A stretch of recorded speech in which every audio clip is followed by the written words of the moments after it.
Hey, everybody. Listen, welcome. Real Housewives of Beverly Hills, it threw us off last night. We was like, hey, why was there not a new episode? So I didn't even tune in last night to see if it was coming on. But so I was going to watch the on demand this morning. And then I'm like speaking to Canelo. I'm like, what's going on? I'm like, where is Beverly Hills? And he was like, it didn't come on last night. I was like, oh my God, they're messing up our Thursday program. So we decided to just come through, have a little fun, and do some hot topics. Okay. So let me bring my buddy in the building. Hey, hey. I'm muted. I forgot to You unmute on mute? I myself. can't hear you.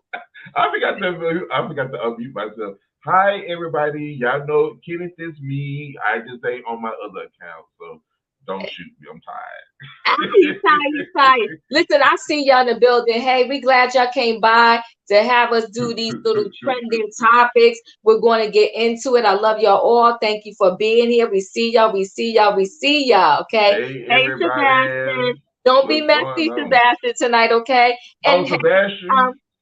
yeah, I know. Big, Don't be messy, big. Sebastian. Hey, Mel's hanging out with us. So Mel's in the building too. Yes, happy Thursday, everyone. So we got Hello some hot everybody. topics that we're going to talk about. Hey, Lisa. Hey, Sally. I see y'all. Thank you for being here. So we got some, hey, Miss G. So we got some hot topics, trending topics that we're going to kind of talk about. And I don't know why this student loan situation has people in an uproar. uh, They asked them where's their sandwich. Oh no, baby, it's spaghetti tonight. Give me a second. It's spaghetti tonight. Oh God. So, why I don't understand why this student loan things have people in an uproar. So finally, now Biden has been promising to do this, right? Biden has been promising to kind of wipe out student loans in one way, shape, or form or the other, right? He wasn't quite sure how he was going to roll it out. The people asked for 50K at the very least to be waived. He narrowed it down to 10K, I think, in one situation, 20 up to 20K for another situation, like if you went to school on a Pell Grant, and you have to make I guess 125,000 and under in order to qualify for either scenario. And it's this thing is like split down the middle. I think some people that already paid off their student loan, they're pissed. They're like, listen, I paid off mine. Everybody else need to pay off theirs. And then other people, hey, Pit Dog, thank you so much for that. Love you back. Yeah, people are haters, right? Yes, They are yes. hating on this thing. It's like insane. The stuff I've been seeing online, on the social media over this student loan situation is insane. But can I tell you something? And Sherelle had mentioned this the other day in one of her videos where a lot of these celebrities that are billionaires and millionaires, that is it PPE loan, Yeah. Camilla, is that it? A No lot of PPP those loan. It's PPP loan, PPP.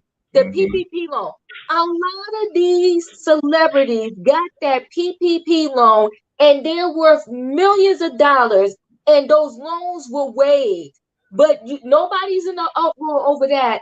But people are in an uproar over this student loan situation. So, Canilla, I'm going to go to you first. Like, what are your thoughts on this, and why do you think people are so mad? Well, it is what you said about some people who've already paid theirs off, but you have to think about it. Nobody back then decided they wanted to do this, but he did run on the platform, abolishing some student loans. Now, most people wanted him to abolish it all the way across the board, regardless of what your pay grade or your pay status is. They wanted it gone. And I mean, on one hand, I can understand why he did not do it. And on the other hand, if you like me, people on disability or people who don't make more than like $20,000 a year, how can you pay all that? But the people who are able to pay, you still can get something abolished. But the point being, if you get like 6 or 7 figures, why is it okay for you to have all that money and not suffer, but we the ones that's down here suffering. We're the ones that have to, you know, try to figure out how we're going to pay our student loans. I got a $16,000 student loan for a school that scammed us, and I'm on disability, and they still handle me. And I'm like, how am I supposed to pay y'all with the money that I'm getting from the government? It don't make sense.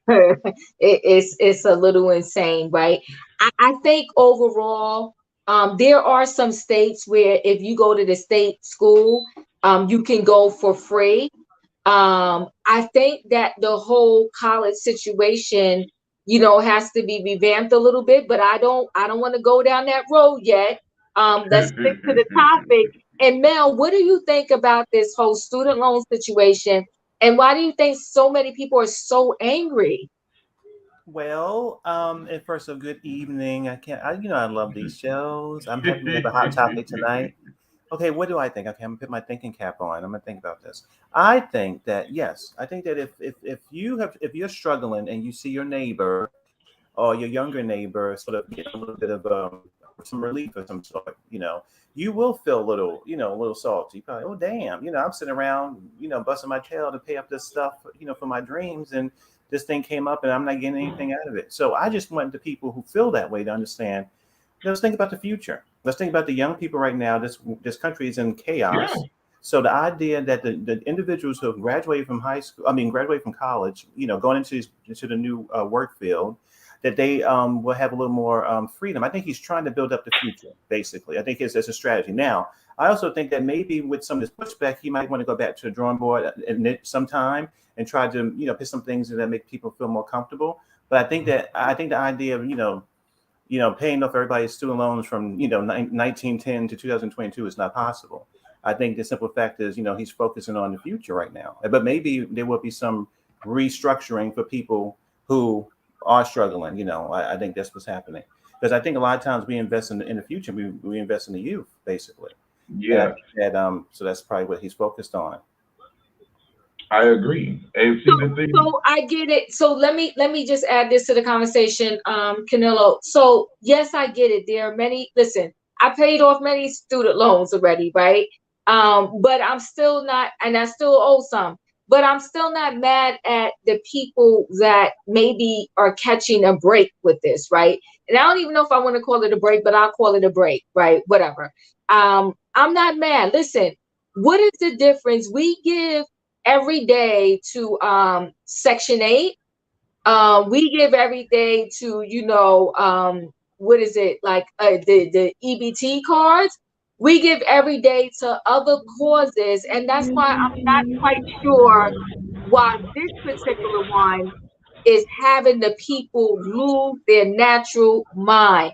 Okay, so hold on one second, guys. I don't know where that extra noise is coming from, but Hold the on. Don, you're in Hold the on. building. Let me Okay, make sure it's not me. okay, sure, no problem. Don, you're in the building. What do you want to add to this conversation? Why are people in an uproar about this student loan break that is coming on? Can you hear me? Okay, I don't think the Don, I don't think we have connection yet. Well, So this simply said this will help low income individuals as well as the working class. And I agree. And maybe that's why people get so angry because a lot of times in this country, the working class and low income are the ones getting hit the hardest. And every time we're not going to get too political. Every time the last president's people be out there talking, they don't give two craps about that group right there, the low income. And so they're going to go out there and get crazy. So every time something happens to help the people who have been maligned for generations and have had issues for generations, people get up in arms. They like, okay, you had this kind of president. Now we out here saying he wasn't even American. Now we having these breaks where people can actually start living their dreams and not be so struggling. I believe and hope that maybe this president will, restructure some of this wording and maybe some other people can get help. But right now, I don't know if he can help people from 50 years ago. I think he's trying to focus on the future, but maybe there would be some wiggle room to sort, try to help other individuals too. I hope so. Yeah. and Go ahead. Who was that? Canelo, you oh, want to add something? Go yeah, ahead. I was just gonna say, because the work, people are coming out of school and saying they're paid all the, got all these student loans, but they don't have a job. Right. It's like the job that they went to school to work, to work in the field that they study, they can't even find a job. So how can they pay off the loans? Right. And then when they had to go and work in fast food restaurants, they had to work in, cocktail waitresses or as a waiter, and they make no money, to be honest. And now let's not even talk about the rents right now. Let's not even talk about Right, the cost of living. So if right. you're a young individual right now, compared to maybe my grandparents or people from the 70s or 60s or whatever, where you worked in college and you went out there and you were able to get a mortgage and do these things. These kids now going to college for all these years can barely and coming out as doctors and can barely go out and get an apartment because they're not having enough salary right there. So if you're not focused, if you can get some of this weight off the future, then maybe we can, I think he's doing something. We just have to give him some time. But yeah, I think that, He's trying. He's trying. You got to do one step at a time, right? Dadon, Right. you're in the building. Can you hear us now? Yeah, can you hear me? Yes, we can. All So right. what do you think about this student loan situation? Like, why are people in such an uproar? Well, this has a lot of layers to it. Okay. And I've spoken to quite a few of my colleagues with this, and I'm going to take it back to undergrad. In undergrad, I was fortunate to go to school with no money owed. I didn't have any Nice. student loans. I had scholarships where FAFSA covered what wasn't needed. Nice. But I had a lot of people, a lot of friends who got loans to live the good life. Okay, you bringing a different perspective into this. Okay, I'm listening. So you got loans to buy shoes. You got loans to get apartments. You got loans to to get caught. And my parents weren't having that. You're gonna live your Black self on this campus. You're gonna eat these meals provided by the school.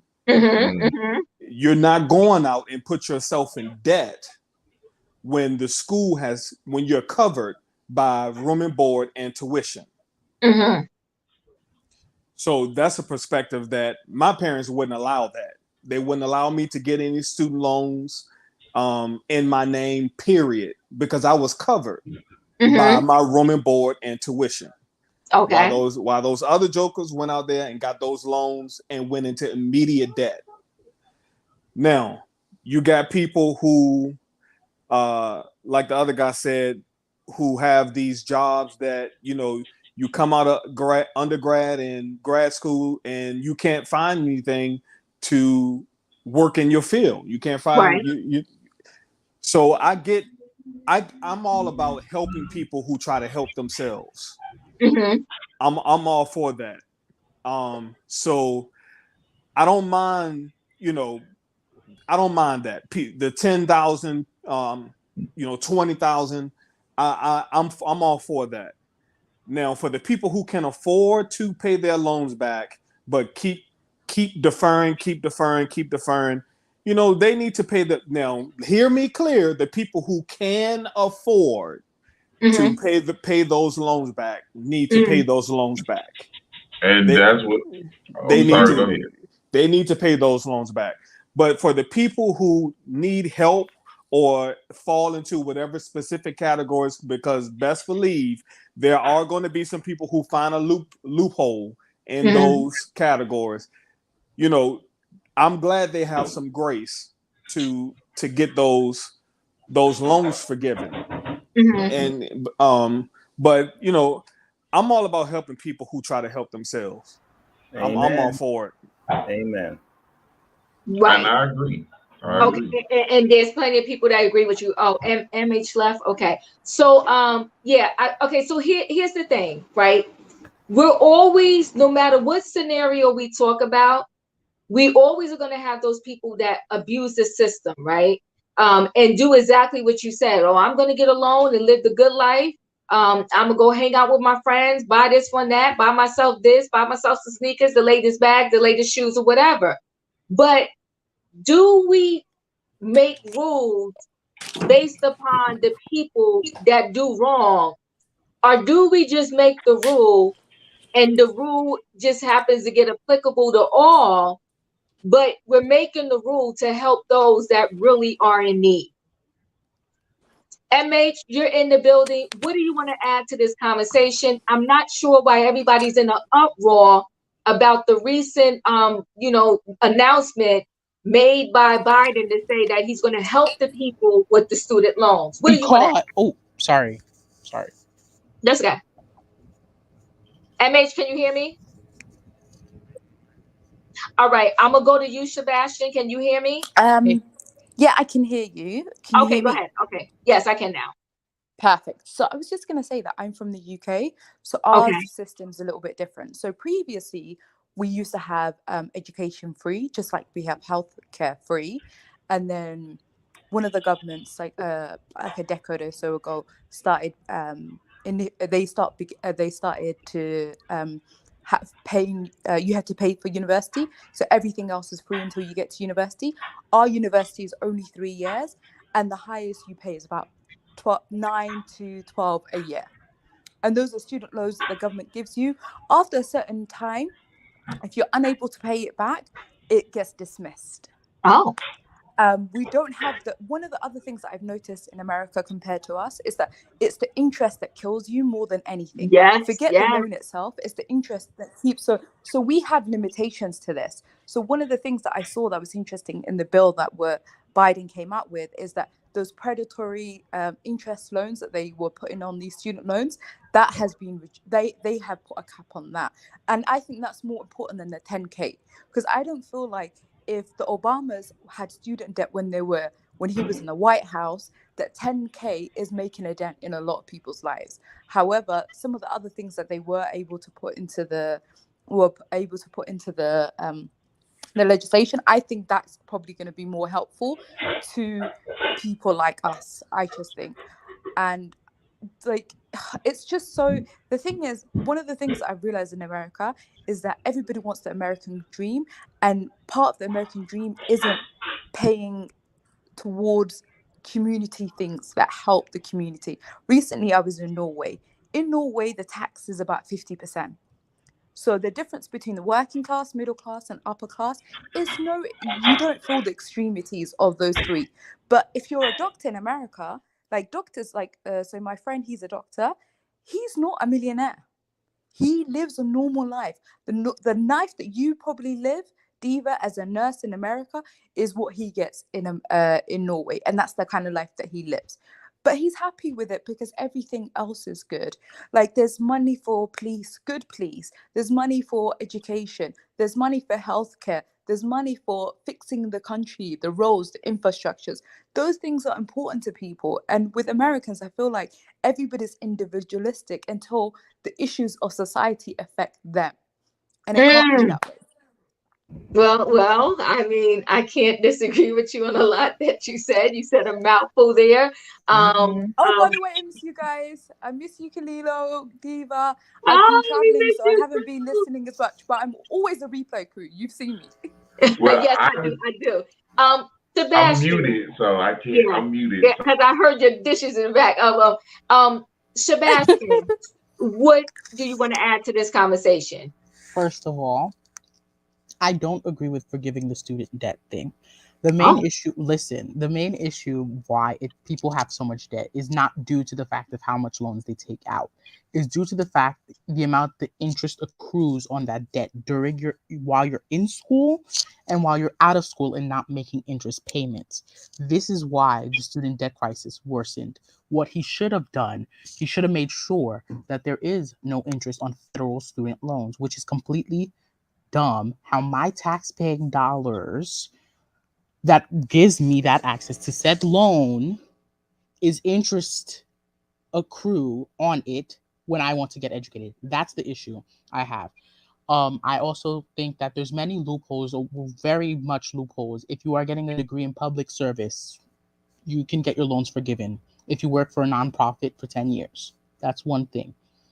And teaching also forgiven. I also think that this is a way to get voters to vote a certain way in November, like a buyout thing, because he could have announced this months ago.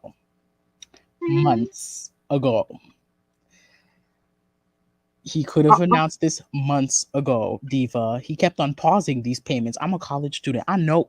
He kept on pausing the payments, kept on giving us little hints. But no, that's not what he did. I think that college should be affordable. One thing I do Yes. agree, college should be affordable. But one thing we can't forget, college is a business before it's an education. That's one thing. It is a business. Mm-hmm. You need to get a degree that has a return of investment. If you do not have a degree that has a return of investment, you're the ones who put yourself in that situation. I'm sorry, but it is the truth. If you don't get a degree that has a return of investment that gives you back a salary that will equate to how much money you spent on your degree, you Mm-hmm. put yourself in that situation. It is just a Mm. fact. You put yourself in that situation, and you must So all. Sebastian, let me pause you for one moment. So if I go to the university and I study art and I don't make any money, then shame on me for studying art and paying $60,000 for my degree or $120,000 for my degree. That's on me. I should have Well, studied what? let me Math, tell science? you. Let me Yeah, tell you. I'm talk not to me. done. I'm not Talk to done. me. Let me I tell you, want to go sweetie. next after Let this. me tell you, Uh-huh. sweetie. First of all, if you're gonna go study art, I do not think you need to go to a university for 67,000, 60 or 70,000 K. Take yourself to the community college. You'll be great there for art. You do not have to waste your money. Waste your money on an art degree at a prestigious, quote unquote, prestigious university. Mm. Don't you that is just a waste of money that you are just wasting yourself for. I understand there are talents, there are many careers, many degrees. But one thing is, I will never get a degree in something at an expensive university that I know that I probably will never make that money back again. Mm. But okay, so Sebastian, I'm gonna have to let Canelo speak, but I want to throw this into the conversation based upon what you are saying. At the end of the day, you could have went to school to be a doctor, a lawyer, a nurse, a artist, a architect, or whatever. Mm-hmm. If the person themselves does not work their degree, either one of them could not make money post college. I Okay. agree. I did say that. I did say that we need to stop with the interest. I did say that. I did say interest, there should be a 0% interest rate on federal student loans. These are federal government taxpayer funded loans. Why are we paying interest for? There's no reason for that. Do the government give us interest when we're getting our taxes back? No, they don't. So we should not be giving them interest. Okay, But so wait. Okay, so hold on, Sebastian. Let me let Canelo in the building. Canelo, he's speak. gonna come for me. I know he's Oh, coming for you me. know it. Oh, you know it because And I would drag you to. I would you drag you know it. Now, my question to you is: now, say there are schools out there that's gonna, you're gonna go for like a trade or anything. Now, you get to graduate, but you go across this. You don't even get across the stage because they done closed the school down because they're not accredited, but you done took out a loan expecting to go work in the field that you work that was able to go and practice in. You can't do it because the school no longer exists. And you're stuck with loans that you were going to pay off. But how can you get a job now when you don't have a diploma or a degree because the school is gone? And I'm standing right here with the paperwork because I went to school about to graduate and couldn't do it because they lost their accreditation. They had a note on the door saying there's no graduation, and the school going into foreclosure, and they got people suing them. So Can I I didn't answer even get a that? lawsuit. Go ahead. I want So, to know so because I hold, want to hold on answer one that. second. Hold on one second. I want to throw this in the conversation. If you knew better, you more better. I graduated with a mass communication degree, couldn't find a job, so I went back for IT, which equated to more loans. This happens to a lot of people. Thank you It for your does. comment. I will also say this to be very, very honest with you. If you're going to college and you want to save money and you're in a state or a country where college is big business and they charge so much money, everyone would be better off, regardless of what you're going to study, to first go to your community college and pay Mm-hmm. way less, do two A years, and then fraction. transfer to the university. Just things you know when you get to know them. So Sebastian, hold on one second, because you said a mouthful there. You want to tell the people, y'all better pick a major that's going to get you some money when you graduate, or if you don't, how much you owe when you get out. That's on you. Don, No, what do I'm you not want to done. say I'm about not that? done. That's not what I Yeah, said. let me tap in. Let me Yeah, tap go in ahead, right quick, Pastor. please. Go Let me ahead, let me I'm tap gonna in, get please. dragged tonight. Because my undergrad degree is in one thing, Pastor. and I taught for 5 years, and I couldn't teach Period. anymore because I couldn't deal with bad little kids and their smart mouths and their hood Ooh. rat parents. Hood rat, Oh hood rat. Lord. So I decided to jump Oh my God. into the corporate field. And see, the problem is we are late, and I'm going to speak to black people because I'm black and I Right. can. Amen. Period. We Go are ahead. lazy. We don't read. Ooh. We Ooh. don't comprehend. And we Amen. don't take advantage of opportunities that are afforded to us. I love you, Don. There Mm, are some Love you too. things and some colleges where we can go to, where we can get in, and we don't have to pay much because we are who we are. If you take advantage and go to their websites, see how many of us they can take in a semester. If you go to the job that I'm working for now, I just went to my human resources page and said, I wonder if they would pay for me to go back to school full time. And guess what? They did. I now have a Amen. master's in what I'm currently doing in my corporate job. They paid for it full time. And I still got to go to my HBCU, a prestigious university, because all HBCUs are prestigious, and got my They master's are. degree in what I'm Thank doing you, now. Hyper. They paid for it because I But did my Don, due diligence. I have a I question. read. But Diva, can I go next I after have a him? question for you, Don. Okay, Yeah, wait. Let him yeah, finish. Let Okay, him go finish, ahead. and then I'm gonna come to everybody. yeah. Okay. Go ahead. We have to do our due diligence. We can't just, and I know we're talking about student loans, but we just can't be lazy. I mean, I have a 15-year-old daughter, and I've been telling her since the 6th grade, I'm not paying for school. I am not paying for your college. That's what my parents told me when I was entering college. So you're going to do what you need to do to get your college paid for. Now, my job will cover her college if she goes to school within this state, but she doesn't need to know that. Don, does But she not watch this channel? no, she don't. Okay, good. But I'm Keep not. me good. I'm not paying for her college. I'm not paying for college. She's going to read up on scholarship. She's going to do her due diligence. Her academics is through the roof.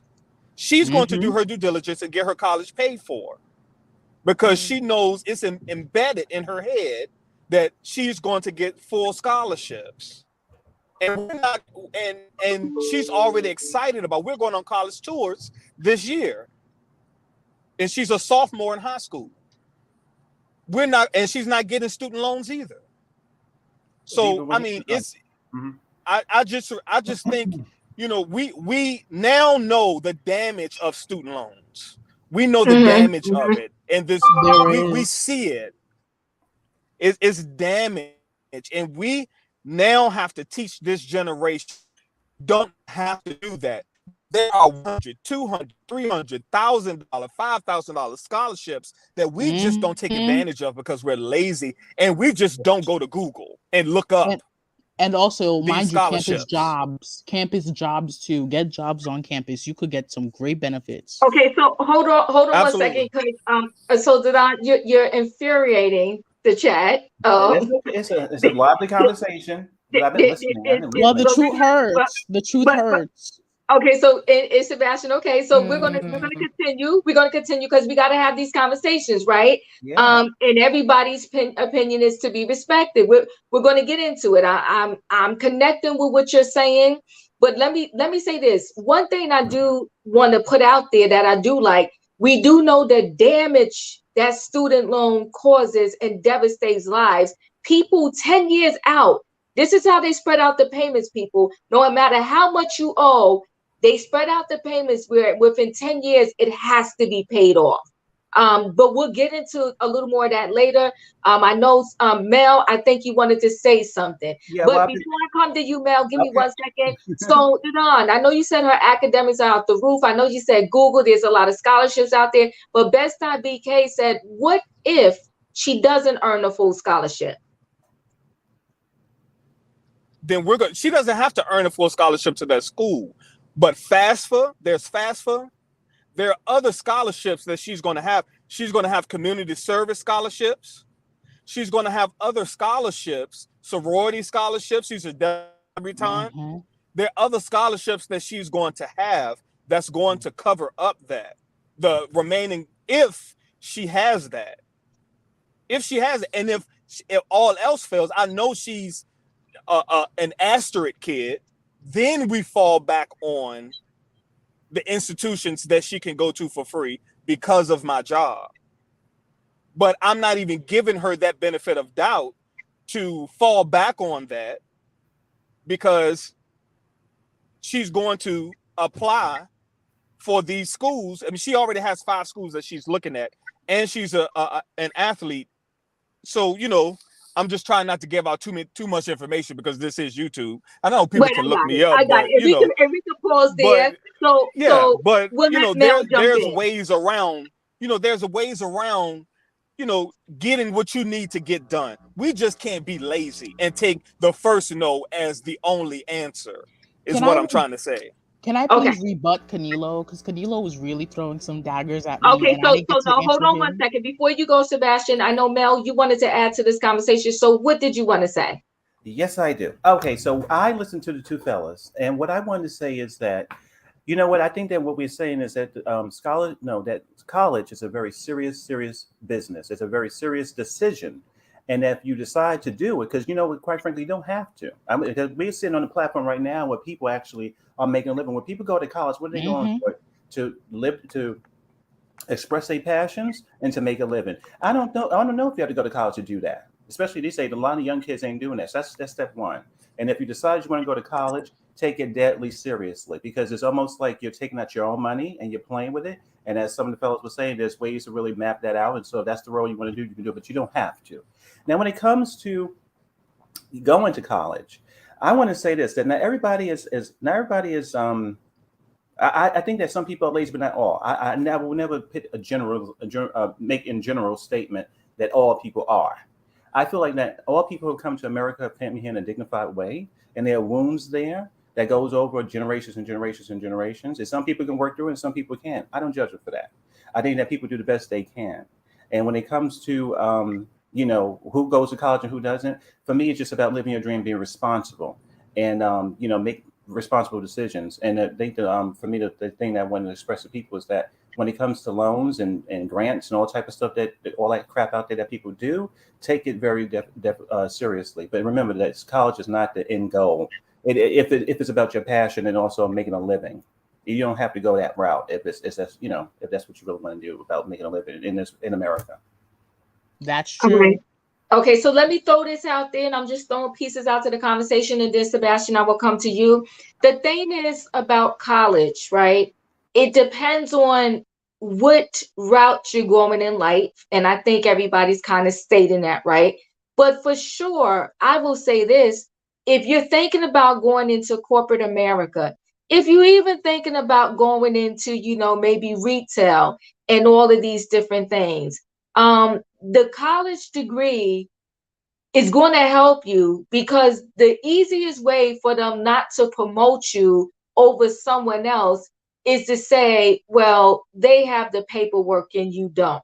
So if you got two candidates that are going for a job and they both have similar work experience and life experience, the easiest way to knock one person out of the race is to say, hey, this person has a degree and this other person does not. And now the degree person is going to win. So I don't want to just take it lightly that, because everybody doesn't know how to find their way without a degree. Some people have that oomph in them where they can, and some people don't. I think now with social media and YouTube and a lot of different things, people come out the gate and they sort of get propelled into making a whole bunch of money. But what happens if somehow the tides turn and that doesn't work out anymore? Where do Amen. these people turn to? And what Amen. Lisa. education will they have to back them up? But Amen. Lisa. besides your education being a piece of paper, when you go to college, it teaches you some things other than what you're getting with that degree that I Amen. think is unmatched for versus now you can self-educate, right? You can self-educate, so I'm not going to undermine that. But there's some other things and other responsibilities that indirectly going to college and getting that degree teaches you, that can also, again, help you on the job. I'm just throwing that little tidbit in there, but I'll come to you, Sebastian. Is it something you wanted to add? I want to answer Danilo when he was saying, "What do I say to people who go to school that their schools lose accreditation while they're in the middle of their degree?" First of all, as I said, college is a business. Business ventures are prone to fail or succeed at any moment or any time. So if you are stuck in the middle, if you have done 2 years, 3 years, or you are at the end of graduating and your college has lost their accreditation, well, that's not anyone's fault, but the school's fault. And life is life, and life is unfair. Just saying. Whoa, whoa, Wow. Well, let Sebastian. me That's tell you something, Mr. Oh my Sebastian. God. You can very come on serious. here Whoa. and pay my bills since it's my Jeez. fault, since I'm the one that got scammed and the school closed down. So if they close down and I gotta pay a bill for being scammed, you can come over here and get it, and I don't even care. Are we Oh are we my sure Lord. Sebastian's not a So wait, Republican? let me say this though, Canelo. And let me say this because we got to put this out there, right? I did hear way before Biden even made this particular announcement.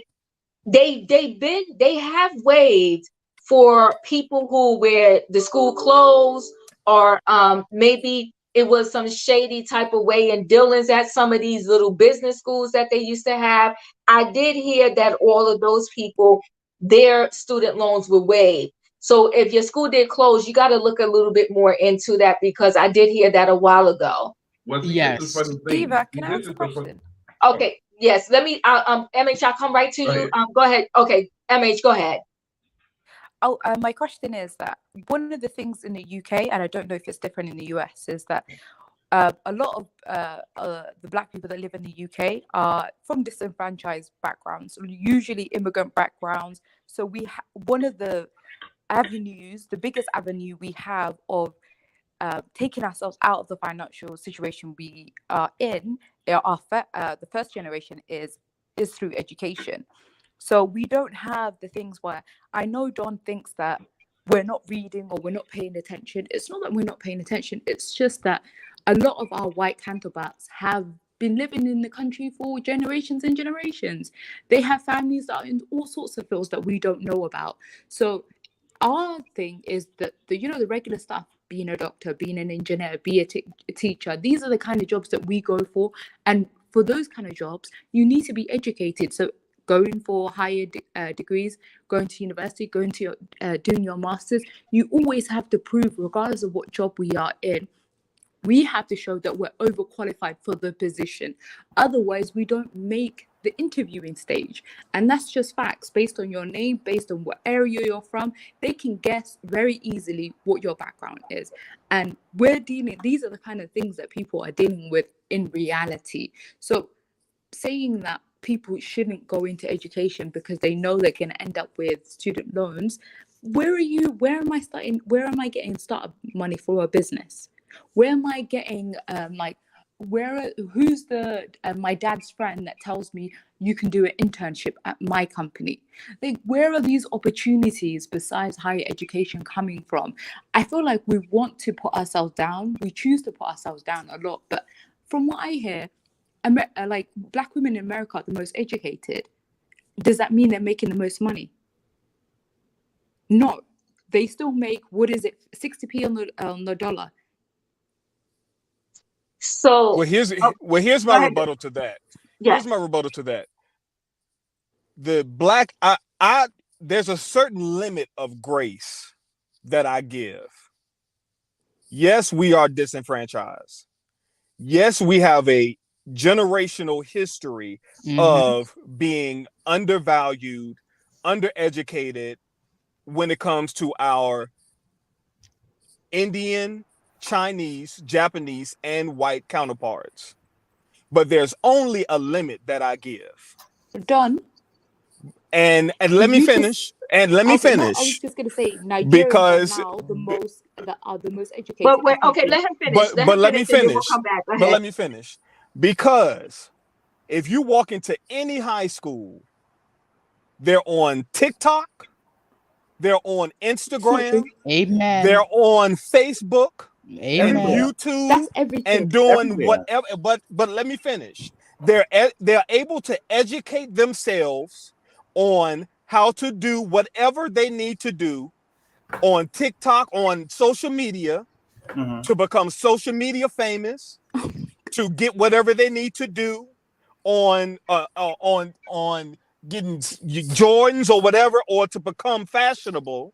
But you're telling me, but TSD from hold on. No. But let me finish. But you're telling me you can't pick up or go to tsu.edu to see what it takes to get into a college. If the computers that in you school can't are working, they could. I'm sorry, Diva. If the computers in school are working. Wait a minute. Okay, so You can't. hold on, guys. You're telling me. You're telling me every principal in all of these high schools, every teacher in all of these high schools has not said anything about higher education to all of these black kids. They may be dodging bullets in some communities. I think that for me, listen. That's okay, bull. so hold on one second. That's now. bull. Yeah. Okay, wait, hold on. That's bull. Hold on, guys. Hold on 1 second, because I want everybody to hear everybody's, view. But give me 1 minute. So, if you knew better, you want better. Most of my coworkers don't have degrees and get paid the same as me. I want to go down that road with you, because the thing is, the thing is, and I don't want to veer the conversation off too much, right? The thing is, at the jobs and at everywhere, we got to start to speak up more, right? And you have to, take your grievances in a respectful way to a higher level, and you ask questions to say, okay, well, I have this paperwork, I have this experience, why am I not getting paid more? Before I come to you, Mel, I want to say, do I pronounce it Kai? Am I saying your name right? You have entered the building. Can I say one more thing, Diva? Because this was brought up while I was talking. This is not about Fox News. We love to hold ourselves down. Somebody said that you watch Fox. I watch Fox News. We love to hold ourselves down and keep ourselves down all the time. Sebastian, come on, man. We cannot keep keeping ourselves down. Oh, because we're black. We need to have some level of. We need to have some level of accountability at some point. Yes, at some point in our lives, we need to have some level of accountability. We do. I agree with some. Okay, so wait a minute. Hold on 1 second, guys. And I want to say, am I saying your name right? Is it Kay or is it Kai? You're in the building. Can you hear me? Hello? Oh. Okay, she's not responding. Okay, we have another person. Wait, give me a minute, because I have some new people. Give me a minute, because I have some new people in the building. I just want to give them an opportunity to speak. Now, the next one, I don't want to botch your name. The second part of your name is Carol. Can you hear me? Yes. Okay, you're in the building. to add to the conversation. I just kind of jumped in. What was the conversation that we're having at the current moment? It's heated at this point. It's about Yeah. this. The gist of it is we're talking about the student loans and the and Biden just said that he's going to forgive $10,000 for some people, 20,000 for others. And the conversation just, it morphed into a whole lot of other things. It morphed into, how people got to be responsible, for what major they select. That was part of the conversation.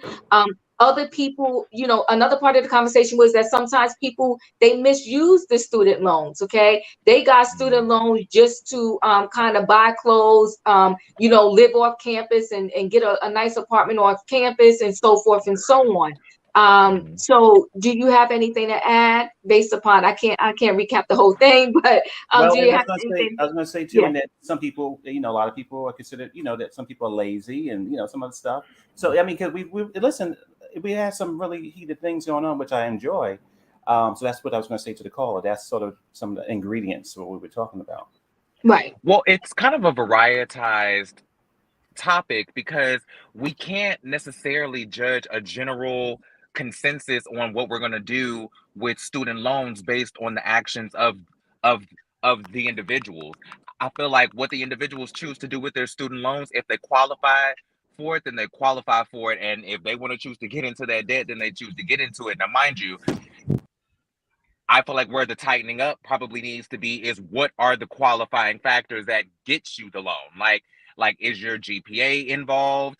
Does it go on your credit? Is it your parents' credit? What are the how can we tighten up the qualifications to procure these student loans so that it won't be this whole thing of, oh, there's $1 trillion worth of student loans out here that nobody's paying, but yet y'all are giving them out faster than y'all are giving out stimulus checks and everything else. So it's like,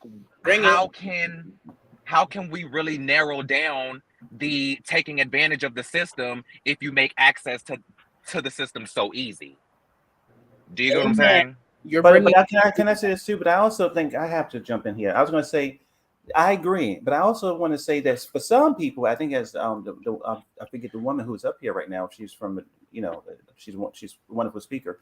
I think that some communities or some individuals, maybe the student loans the first time they've had that much money in their hands, and that's just based 100%. on circumstances or whatever is going on, and they don't use it correctly, But I think that before you get a student loan, if you don't have access to, your own history, your own family, to financial literacy, then maybe you should take a couple of courses about how to do it and how to use it properly, especially on different,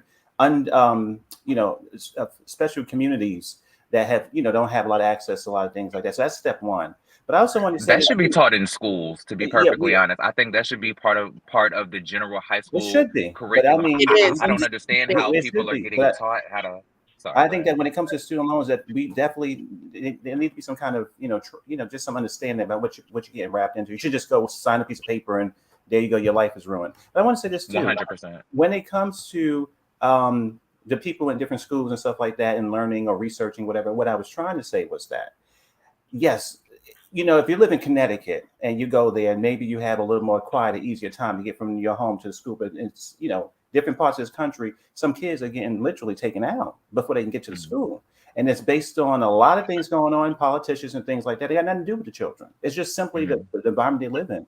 Everybody can't live on Park Avenue. Some people live in different communities. And in those 100%. communities, people work very hard to get to that school and to get there alive and leave there alive. And they're working hard. Sometimes when they get to the school, they have to deal with all type of breakdowns or underfunding or teachers not being there, too many students in classrooms, and the computers and stuff not working, and outdated books. How in the world are these people in these communities going to even know how to even think better for themselves? They just barely getting out of school. So when they get out, they're supposed to know how to become a doctor and stuff like that. They are barely surviving. So that's what I'm saying. Sometimes it's the advantage is not there. And so when you talk to people in Connecticut or another more privileged community or whatever it be, wherever, they're going to know exactly what to do when they go to college. They're going to know exactly what they want to do. But I think some children in different communities don't know what they want to do. Okay. 100%. But I feel like they also give me 1 second, guys, because I had some new people into the building. I want to give them an opportunity to speak. But let me just throw this out there. Okay. There's more dynamics that play a role in this situation, right? Sometimes you have first generation college students going into college, okay? Everybody in their family before them never stepped foot in the school. So the people before them can't even really tell them how to navigate this situation because they don't have a clue themselves. So they're thinking, baby girl got into the school, she needs $40,000. They tell us to sign for these student loans, and all is going to be well. They sign on the dotted line because they want someone in their family to graduate from college. And they looking at baby girl and saying, she's the one. They told me to sign here and all is going to be well. And the family signs. Do you know what I'm trying to say? Why, So and that's it's why I feel so like it needs to many be other things administrative. that have to be a part of this conversation. Is not just as simplistic as we think it is, right? So you have to think about all that. I just wanted to throw that into the conversation. The corporate dropout, you're here. Let me give you an opportunity to speak because you're new in the building. So go ahead. Yeah, gray hair diva, thank you so much for the conversation and the dialogue, right? You nailed it. I am a first generation college graduate. My mother didn't even finish high school. And so a lot of people, to your point, went to college on a dream. They went to college to be the first person. They didn't expect to come out of college because they chose to major in education or they chose to major in something that they would love, having this significant amount of debt. And oh, by the way, there are also people who came from well-to-do backgrounds who have hundreds of thousands of dollars in debt. And I think the issue is we try to make this a black or white issue. This is a socioeconomic disparity issue. Amen. Let's be That very, was my point. Amen. I agree. not black or white. Everything is green. And at the end of the day, 100%. expect that our green tax dollars are being spent and sent throughout the world to support other countries and people. And we have to accept and just celebrate when that money lands at home and it's people who need it the most. So gray hair diva, I just wanted to add that one as a first generation college student. This was me, although I had partial scholarships, which I thank God for that, right? I also took out a loan, but thank God I was able to pay that back. The other thing is, if I can add one more thing, college doesn't teach you how to be a successful professional. College Thank you. Wow. Okay, come on now. It doesn't. No, so many people go to school wanting to be, a top executive, but they are first generation, or they get into corporate America and they realize the politics and they're not taught, coached, and developed, mentored, and supported to be successful. So again, Which is why I was saying this should be taught in schools. Like, people are taking calculus but don't know how to write checks when they graduate high school. That makes no sense to me. It's taught in some states. It's taught in some states. It's taught in some states, but it's not a universal thing. Okay. So. Hold on one second, guys, because I want everybody's words to be heard so we can all get an opportunity to speak. I will definitely come to you. I will just add to the conversation. I was a first generation graduate in my family. My mother told me I was going to college, but she didn't know how to help me. So when they said, sign here, do this, do that, we signed. Yes. In addition to that, now I'm going back because now everything is online, right? I'm going back to where you had to physically go to the college bookstore and buy your books. I was in the line buying my books. A stranger turned to me and said, why are you about to pay for those books? I'm like, well, how else am I supposed to get them? The stranger told me about EOF, SOG, this and that. The stranger told me to put the books down and go to the financial aid office and ask them about these different programs. I got in the programs because a stranger, my family didn't know about this. These should be mandatory general studies classes. And I went to the community college. A stranger told me to do this. When I got in that community college and got in all these different programs, they told me about going to the 4-year school. They helped me get in the 4-year school. They taught me things I didn't know and that my family didn't know. All my mother said to me was, you're going to college. And I went. So what I'm saying is, it's all not about ignorance. Sometimes it's simply about your family don't know what they don't know, but they do know that they want you to succeed. And they think that because the American dream is If you go to college, you study for this, you study for that, you're going to be good. And then, like you said, we find out at the tail end that those loans are the devil, okay? And that you will be paying for them a long time if you don't know how to do your finances right or whatever. I worked 2 jobs. In the second job, that money was going to my student loan. We're going to continue conversation. Give me 1 second. Tracy, thank you so much for the super chat. What's with this CT hate? I guess you're saying Connecticut. I live in West Hartford, and our schools are the top 10 in the country. I pay for my kids' free public education. Yeah, I think. And so what everybody too is, what I want everybody to understand is, let's hear people's words. Let's challenge the conversation.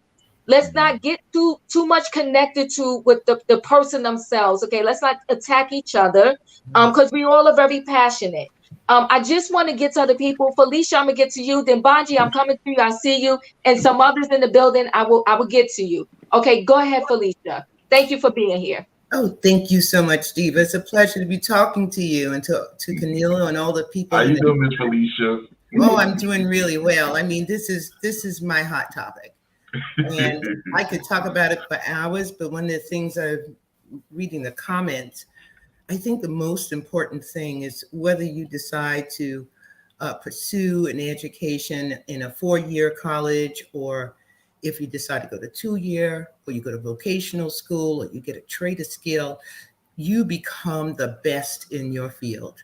You acquire transferable skills to be able to do whatever you want to do, like Diva did going into nursing, wherever you want to be in the world. And when you invest in yourself, or your family invest in you, just like Diva, you turn out to be a great investment. To me, it's not about paying for college. It's investing in your children, investing in yourself, investing in generations that will do far better. Being educated, coming from a family that's not trying to struggle through every day. And the father that says, well, my daughter, she's going to earn scholarships. And it sounds to me like they have had a plan. They've been working all along towards that plan, and I wish them the best. However, that's not always the case. So I encourage, I'm here in the New York area. New York State has some of the best free colleges in the world.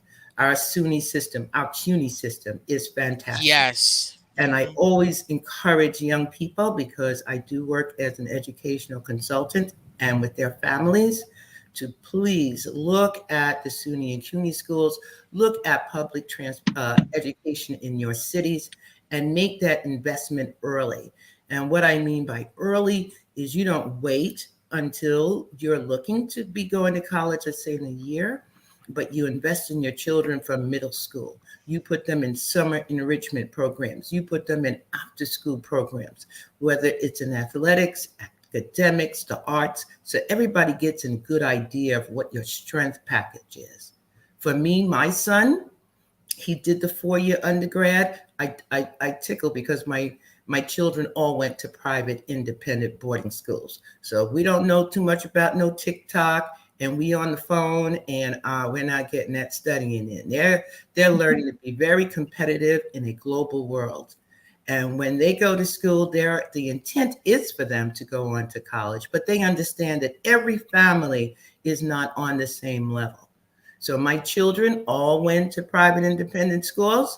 They did very, very well. We talked about these career choices like this father has, and I encourage everyone else to do that. And congratulations to you, Ms. Hunter, because that's a great school, and you're going to have great opportunities out there for you, because they prepare you to be competitive. And that's important too. Thank you, Felicia. Bonji, you're in the building. What do you want to add to the conversation? Hey, Diva. Hey. I've been listening, and from the comments and some of the discussion happening in your comments, the assumption is that every college borrower is a monolith, which is incorrect. Like you've talked about, some instances people go to a 2-year college, others to a 4-year college and into graduate school.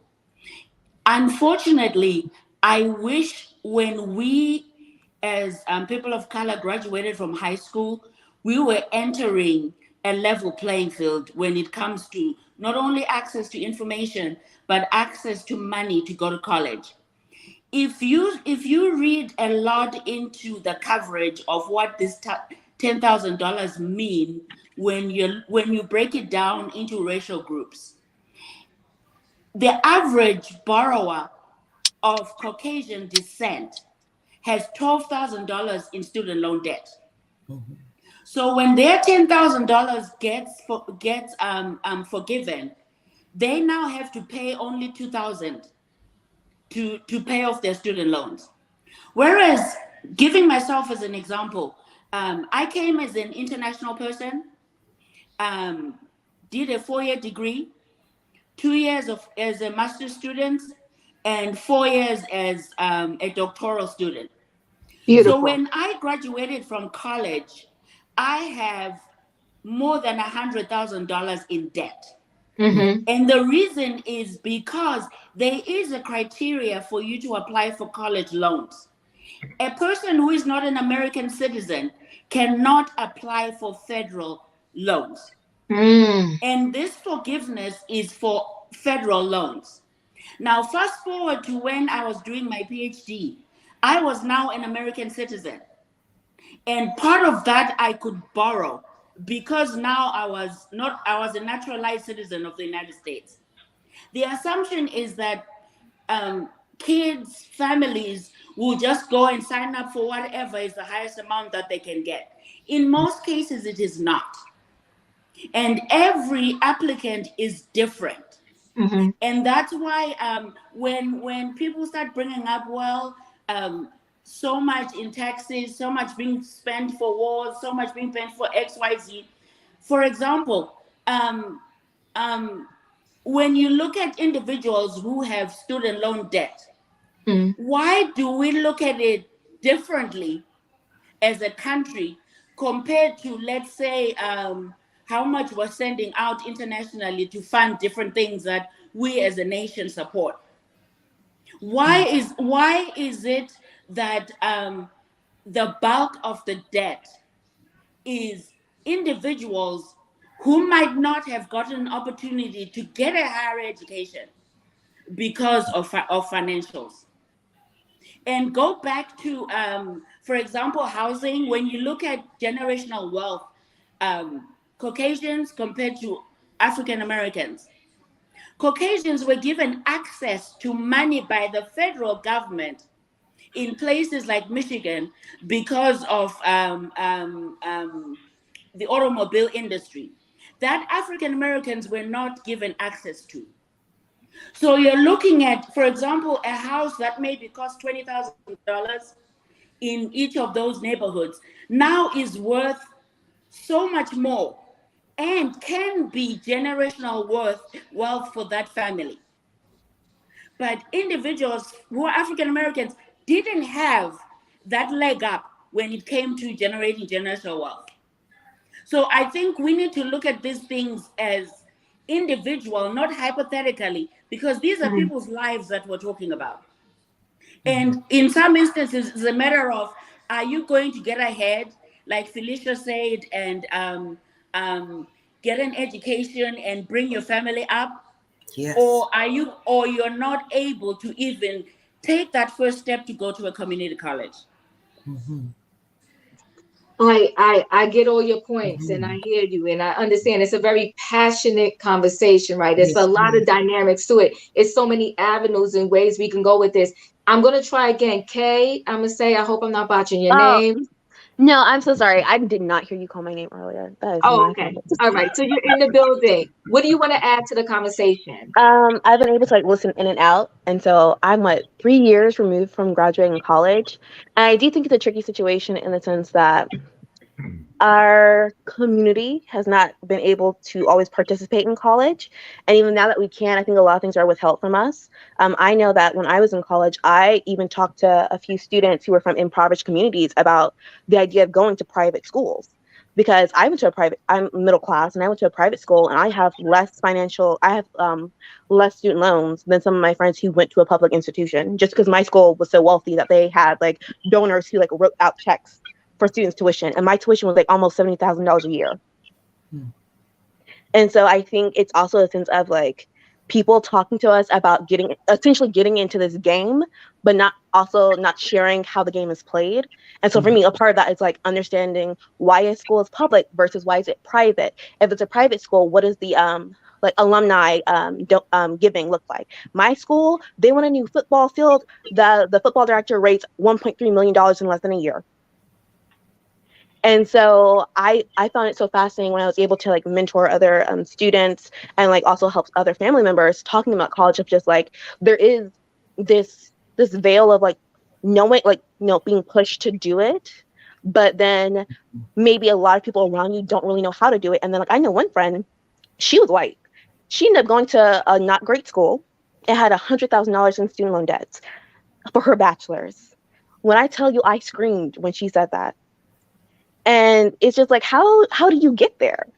And so it is a thing of like, I know someone says like it's not a Black issue or a white issue, but I'm like, it kind of is to me though, in a sense that where I went to school, Kennedys went to that school. Like a lot of important people would turn down Harvard to go to my school because you could get your school paid for free, and you were getting just as good as an education and just as good as a network.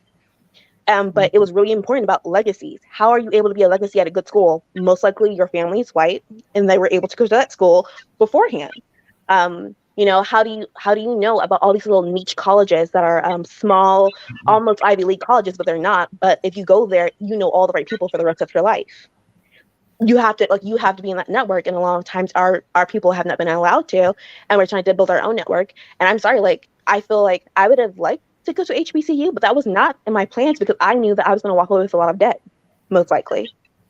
Even though I was a good a student, I was top 5%. I went to college early during high school and all that kind of stuff. I knew I was going to walk away with a lot of debt if I went to, you know, a Spelman or a Clark Atlanta. So that wasn't even in my peripheral, just because, like, I remember during the when Howard was having their big like financial scandal about this.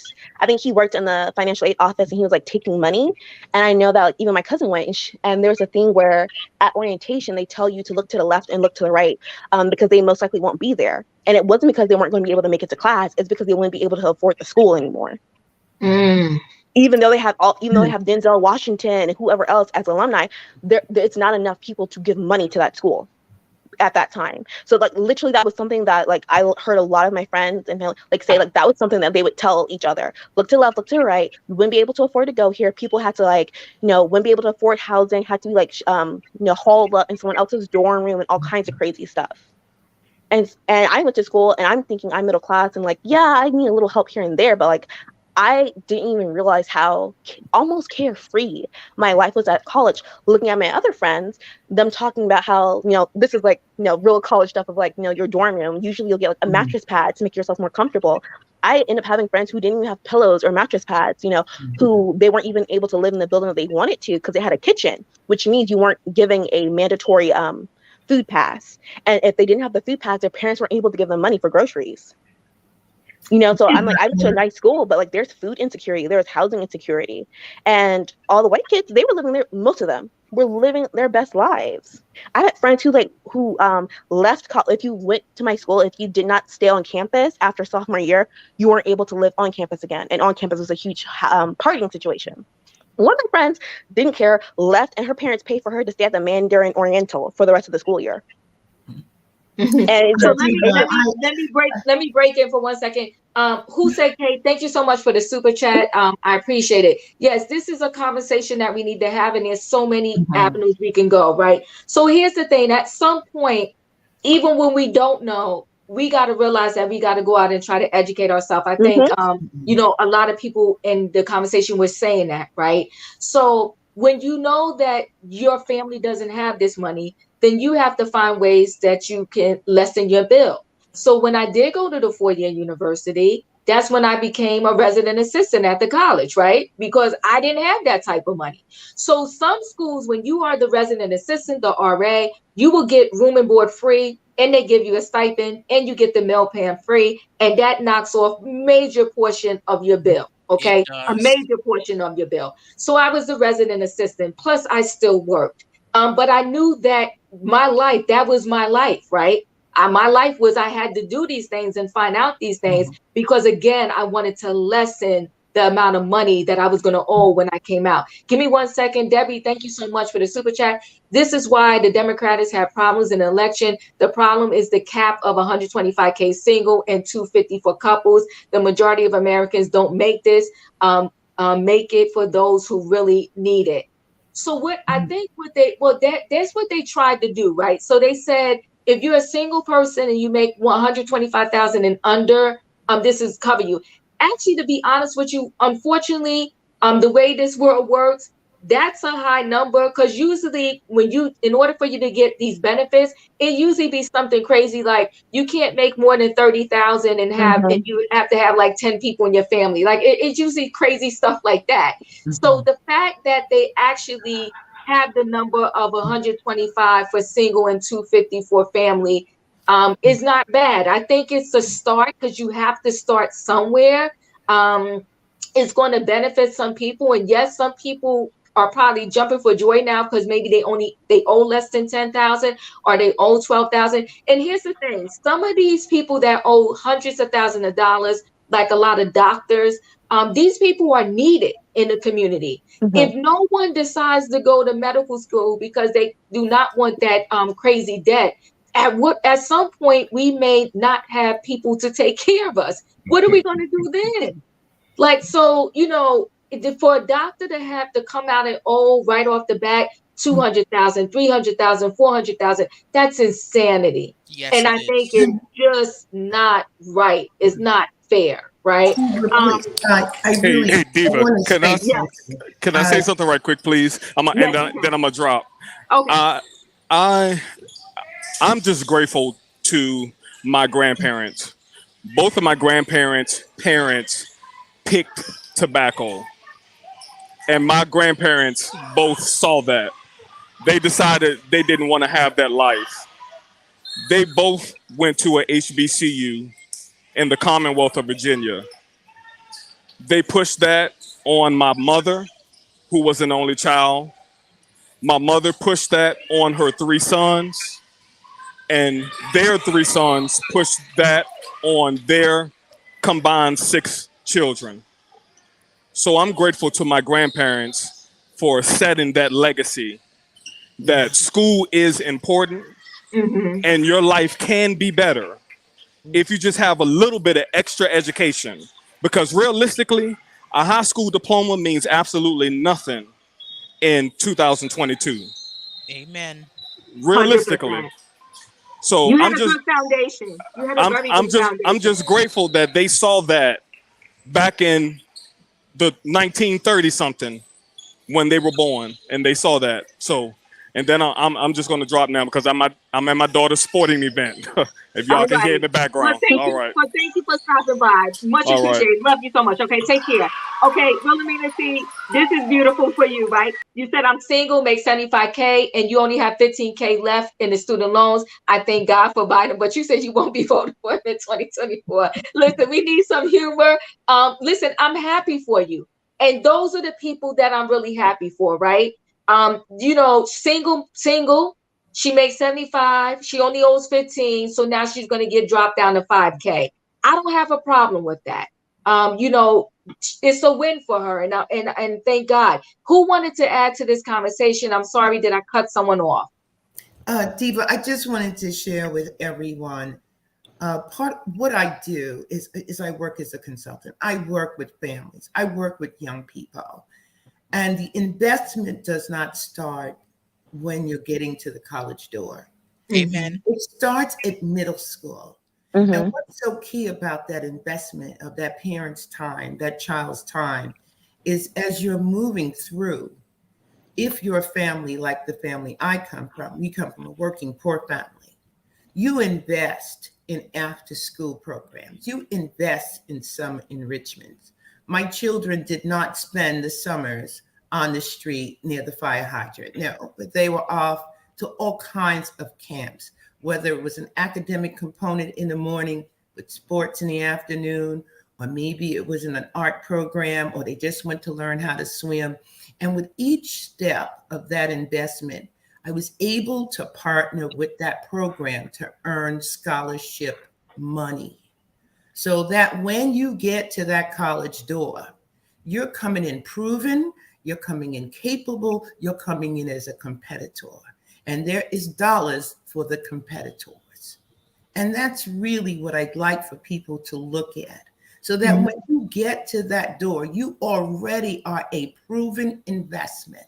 So that when your tuition is going to be, because the average tuition for a good school, I'm not talking elite schools, I'm not talking lower end schools, is going to run you about 40,000. Yeah. Okay. Times 4, 160. Throw in the interest. Throw in all the things you need to make your child fit in. We're not wanting to go with less than. We want to go with at least the average, right? Yeah. Everybody else's kid has. If the school says, hey, wait, this candidate, they have all of these proven talents and abilities. They've been in all of these summer programs, whether it's a LEAD program of which I'm affiliated with, or a Wisconsin program, or a program that has to deal with your neighborhood community college, that's where you've invested your time. They will partner with you, and they will make it so that you can come and be a part of that community. I don't want any family to be discouraged or to think that it's not for them. Work at it, because soon we're going to be at a place where your child may not get the opportunity to go to college. They're going to have a standard that says you have to have this, this, or that. And then you're really locked out. I will post it. Yes, okay, because they're asking for your info. You're giving a lot of great information here. People want to know where they can find you. This is my passion. I've got, when I started, it was just with my children, and then it was with my friends' kids, and now I work with families from all over. And I was hearing that young woman, I heard that she's unhappy with what she had to experience. But I've got kids that have gone on to the top schools in this country, and they have earned, as some people like to use that term, the full ride. I don't like to use that term. They've earned their seat. I've had many kids go to that very well marketed NYU that seems to get into these kids' head that that's where they have to go. And we know that's $100,000 a year. But I've had them go in and get full scholarship and the stipend and the laptop and the Metro card, girl. Okay, but Lisa, you gotta help the people. Listen, they're asking for your info. You need to create a channel. I talk about my kids; they're all not mine biologically, but just let me share this. So now he goes to NYU. He's in the Stern School of Business. Does so well. I get invited to the graduation. So NYU has the big one, and they have the school that you went to. And there are 616 graduates coming out of the Stern School of Business. And I says, my goodness. So I'm thinking of all the business schools across the country, graduating all these young people who have now invested with their families $500,000. These college advisors don't have time to hold your children's hand. Yeah. If you're not the head of Citigroup Global, well, they're not going to really talk to you. So the need and the information has to continue even after you've gone to college. Exactly. You have to have that connect. Amen. And my kids knock it out each and every time, because we're building a pathway so that when they break through, they make it a little wider for the kid behind them. And my kids do very well. Okay, they are in corporate America. They don't go teach in these schools where they got to be paying back, and people say children aren't behaving well. I don't know about that, but they do very, very well. So I'm going to put my stuff in the chat.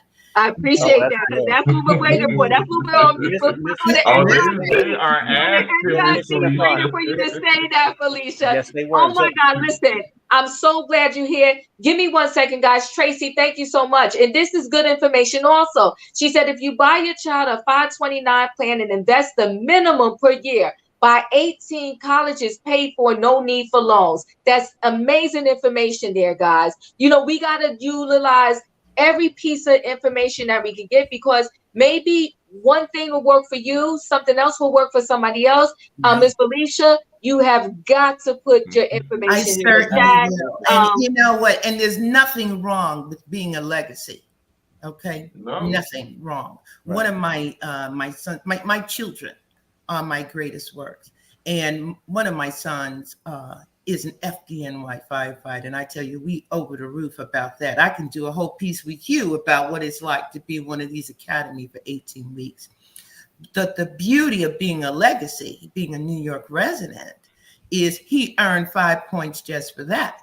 If you come from a family of firefighters, you get another 5 points. Exactly. If you unfortunately lost a family member in 9/11, you get another 7 points. So when they say the test score is 100, the total is about 117 points. And if you don't score in the 99th percentile, you're not going to get called off that list.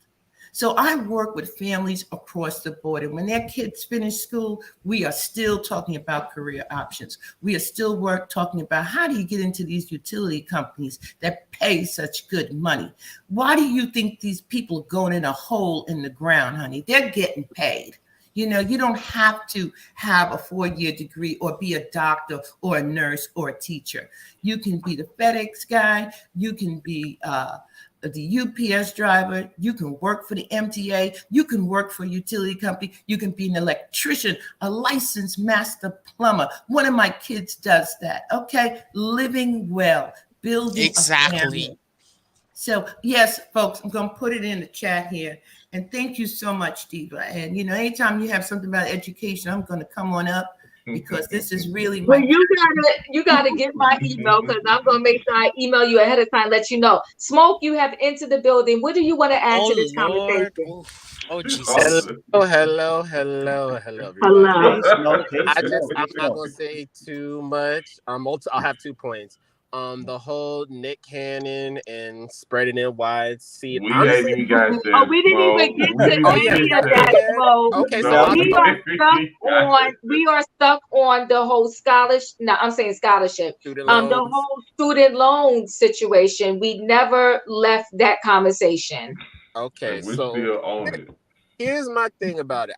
Yesterday, I was kind of mad because I was looking like, Joe, you done been giving 30 billions, this amount of billions to Ukraine and all these other people. You can help the people out. But I'm like, I'm looking at it as a start, because we don't know what the effects of November will be. And who knows, Congress may be feeling generous and be like, let's take it a step further, because the student loan situation has gotten out of hand. And it's like, technically my degree is no longer good. I got a bachelor's in theater studies and a minor in African American studies. And it's like, I have to go to grad school within the next year or two. To me, that's what I feel like I would need to do for myself in order to progress forward and whatnot. So I just think giving people a reset, but also giving people the tools on how to properly finance their education, kind of like what you guys were just talking about when I got into the conversation. I think that's very helpful, because I technically had a chance to go to college for free. They had a program in New Jersey called the NJ Stars. And basically, you spend 2 years at a county college, and then you can go to any state school for free. But I was so embarrassed about the stigma of coming out of high school, being in one of the smart classes and going to a county college, that my ego has put me in this position, unfortunately, where I have student debt. So it's like, anyone who has an opportunity, I don't care where it is, where you're going to school, if it's for free and you can leave with $0 to your name and get a degree with it, take it. And just make the best of it. Exactly, Smoke. Well, you know what, Smoke? I'm glad you spoke on that, because I think that happens to a lot of people, right? They don't want to go where it's free, for different reasons, and they rather go somewhere where they got to pay. But these student loans, we could be here for. Yes. Well, Diva, it's not technically free. You actually invested in it. Your parents actually invested in it years before you were even born. So your parents' tax-paying dollars went to these schools, and for you to just not go there and lose that money, get debt, it's a waste of money. And luckily for me, I'm currently a college student. Luckily for me, I did so many things while I was in high school. I actually took dual enrollment courses at the local community college. We love dual enrollment. I was actually doing dual enrollment. I was in high school from 9 a.m. to 3 something, and 5, 6, 7, I was sitting myself in a college class, taking some courses. I started college my second year when I entered. So, and it was half the price. Not even half the price. It was like 3/4 of the price. So basically, I didn't really pay. I'm not gonna have that much debt when I finish college. Not which is beautiful. Yeah. Sebastian, give me 1 minute. Mo Better, you're in the building. What do you want to add to this conversation? Oh no, I'm waiting for Nick Cannon. Well, can I say one thing? Oh, okay. Yeah, I want to say one thing. Yes, go ahead, Mel, and then I'm gonna go to Nola Reese. Go ahead, Mel. Okay. So, because I want to say this, Miss Felicia is fabulous, absolutely fabulous. I love and, her. And so She's what great.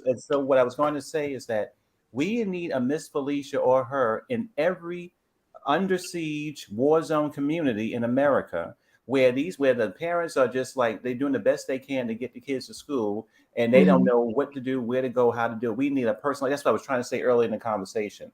When you don't know, you don't know, basically. And I'm not blaming people for not knowing. Right. That's so. You know what, Diva? There's so many different layers to that we couldn't even get into in a 6-hour conversation on live stream about just what's happening in America, basically. So we can. You're right. Okay, right. So, but now, yes, with activists and people like Miss Felicia and other people in communities, they are the angels because they will say, you know what, you don't have no books, your computers don't work, you're in the war zone. But guess what? Let me tell you what's going on out here. That's what I'm saying. It's not fair, but I do understand about reality. Either you can roll over and just lay there, or you can go out there and continue to fight. So I mean that's the way the country is right now. You either wake up in an affluent community where you can roll out of bed and get all your answers to you when you wake up in the morning, or you have to hope that you have a Felicia in your community that can direct you and inspire you to go. You know what? You don't live in the best community, but you know what? You still can go to college and do the things you want to do if you choose to. Right. 100%. So let me just see. Nola Reese, you're in the building. What do you want to add to? Hey, Gabor, what do you want to add to this conversation? Hey, Diva, you looking beautiful as always. Oh, thank you. So I want to say, as a former educator, I think we parents need to educate ourselves as well. In your communities, and a lot of us don't know, we think you just have to go to the school that you're zoned to because of your address. Right. Yes. But typically in some school districts, look at what your child's interested in. Like my child was in elementary. When it came time for middle school, she has been saying forever she wants to be a pediatric neurologist. Well, guess what? I was able to find out in my community by doing the research that Baylor had sponsored a middle school here in Houston. And they learned like 6th grade. They learned neuroscience. They learned biotechnology. They had a whole program over the summer where they had to program a robot, and the robot was supposed to be their airplane, and they were on a mission to get it to the Philippines. They literally had to calculate how many miles that the plane can go in the gas, where they would stop, and make it without crashing or running out of gas. So you have to look for that. Then she's gone to high school. So I found the high school that would go to that program. So go with that program. So now my daughter was a freshman starting in a freshman in high school this Monday, but she also started as a freshman in college. When she graduates from high school, she will also have her associate's in science degree. So there are programs out there. We just have to look for it and find out what the program is. Even if your child doesn't want to be a doctor, there are high schools out there where they can graduate with a CNA certificate, a phlebotomy certificate, a welding certificate. So I implore you as parents to get out there and do the research, because these counselors are overwhelmed. And let's be honest, Amen. because they're not feeling appreciated, and you have parents coming in cussing them out because they've been harassing their child all school year to do what they need to do. Now at the end of this, they're worn out, and they don't have that like they used to have back in the day, where the counselor was going to stay on you and your parents. Also, look up and see if your high school does dual credit courses for your class, for your kids. While they may not be able to graduate with an associate's degree, they may be able to graduate with some form of college degree. But a lot of us in our communities don't even know that dual credit courses exist. And for those of you out there with kids in high school, freshman up to sophomore year, I have a friend of mine. She has a program called ABC Youth Leaders. Okay, you guys can Google it, and she track your student no matter whether they start their freshman year or their senior year. She tracks them and help them get scholarships to HBCUs. So if your child wants to go to a HBCU, do that. Also, a lot of people don't know, as a Black woman, I got a scholarship to go to Xavier. I got two scholarships for being a minority. One for being Black, one for being a woman. I also got a scholarship for being handicapped because they consider left hand to be a handicap. A lot of us don't know that. Me too. Me too. I'm You know, I'm left-handed. but a left-handed. lot of But people you don't know know what, that. Nova Reed, I want you to put your information in the chat too. I'm gonna let you continue, but I just want to add something to the conversation. I do agree that the parents need to educate themselves, but what we got to add to the conversation is, and then we're going to transition a little bit before we close out. But what I want to add to the conversation is, and what we got to understand and kind of respect, that there are some parents that are overwhelmed, right? They are barely surviving throughout their own little 8, 12 hour day or whatever. And they just simply don't have the time, not because they're a bad parent, because you have some parents that they're the single parent. Some of them are working 2 jobs. Yeah. Some of them have 3, 4 kids, or maybe even 2, or maybe just one. But they got to coordinate just getting this kid to school, figuring out how this kid is going to get home. And when this kid get home, because they're not home yet, how this kid is going to eat. So they have a lot on their back where they don't necessarily have the time to try to research all of these different things. So there's so many dynamics that go on in some of these different households where it's not that the parent is neglectful, it's just that they're simply tired, everything is on their back, they don't have enough time, and some of them just don't even have enough money to just do their very basic necessities, that they can't even think past tomorrow. So do you remember, I can't remember what class it was in, but they gave you that hierarchy of order. And at the bottom, it said, it was food, clothing, housing, or something like that. And you can't even think about the next level until you have the Oh yeah. basic food. OMAC. Yeah, well, I can't remember what it is, right? But no, it was a hierarchy of stuff. And that's what life is about. If I can't even think past how I'm going to feed my kids dinner at night, I most certainly am not going to begin to be able to research about a program for them, going to school for, or whatever the case may Yep. be. Right. That So is true. thank you guys. Y'all helping me out here. Yes, There's Yes, Maslow. Yeah, Maslow, Maslow. Maslow, Yeah, right? hierarchy important of to me. need. And that thing stuck in my head because it is very true. And that's why, and I don't want to veer the conversation all the way off to the left. But next time we do trending topics, we can, continue on some of these life things. Yes, Maslow, hierarchy of needs. Yes. Right, So right. if I'm at the lowest level and I can't even think about what I'm going to eat tonight and feed my kids, I most certainly am not So, going to be able to try to think about amen. researching or That's right. programming a this and a that and a forever, whatever, for That's why. this That's kid why. going here. Go ahead, Mel. I was going to say that's why redlining matters. I was going to say also that's why good schooling matters. Good schools in your district and your community matter. That's why when people talk about funding and defunding, all that kind of stuff, that stuff matters. Now, listen, that single parent, mom or dad, with the kids and stuff in the community that may be forgotten. These people are hardworking and they good people and they out there doing the best they can. But you have a lot going against you. Yeah. So you always got to remember that. And that's why Miss Felicia and these conversations are really good. So I don't think it's hopeless. I actually don't think it's hopeless. No matter what community you live in, there are things that happen. What we have to understand is not fair. Put that aside and I'll get to work. Because that's the simple fact is it is not fair for some people. Right. But Once you acknowledge that, accept that, and you sort of you process that, now you can start doing the work that you want to do for your life, whether it's going to school, whatever it is. But yeah, some people have it harder than others, and as I think when Nicole said, it goes across all races. It's just about your income level, basically. So if your school community is not really funded correctly, again, you got dead computers, no books, no that. What are you going to do? What are you going Right. to do? Well, And I'm sorry, I didn't mean to cut you off. Go it's ahead. okay. Nola reads, I love you. You read very well. You could go in front of me. Well, thank you. Another thing I want to say is too, in conjunction with the schools and the funding and things like that, that's why we need to actually get out here and vote. See, people Amen. take mostly voting as for the president. That's when you see it big out there. But we need to be out there every 2 years. But you also need to be out there for your mayor. And when they Amen. run in these different God, I hate when the words slip my mind. But you know, all the different articles, and they're telling you Article 6.293 is on the ballot. You need to look that up and see what it is, because that actually affects your community, the taxes, the trash pickup, the schools, and everything else. But because we're not educated on that, we get out here and we vote sometime when it's Right. somebody we don't want in office. But it's the local offices that we That are truly not voting matter. in But that Miss truly Lola, matters, and we're yeah. not paying attention to those elections, and that was Miss funds Nola Reed, programs. I was gonna say Miss Nola Reed, you know that this year I joined my local community board in my community, so I can actually be on top of learning the different Come movements. on now, see, that's what I like to hear. Yes. I want to say something about Yes, go ahead, Sebastian.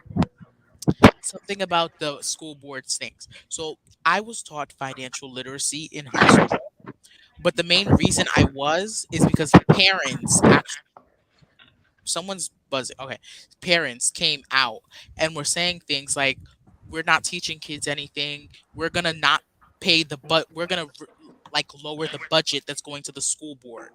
So the school board got frustrated. They were scared. So what they did was they listened to these parents because they had those. Listen, if you are a parent, you are the one with the power. You are the one who leads those schools with your tax-paying dollars. So you have to make sure. I understand sometimes you're working, sometimes you can't.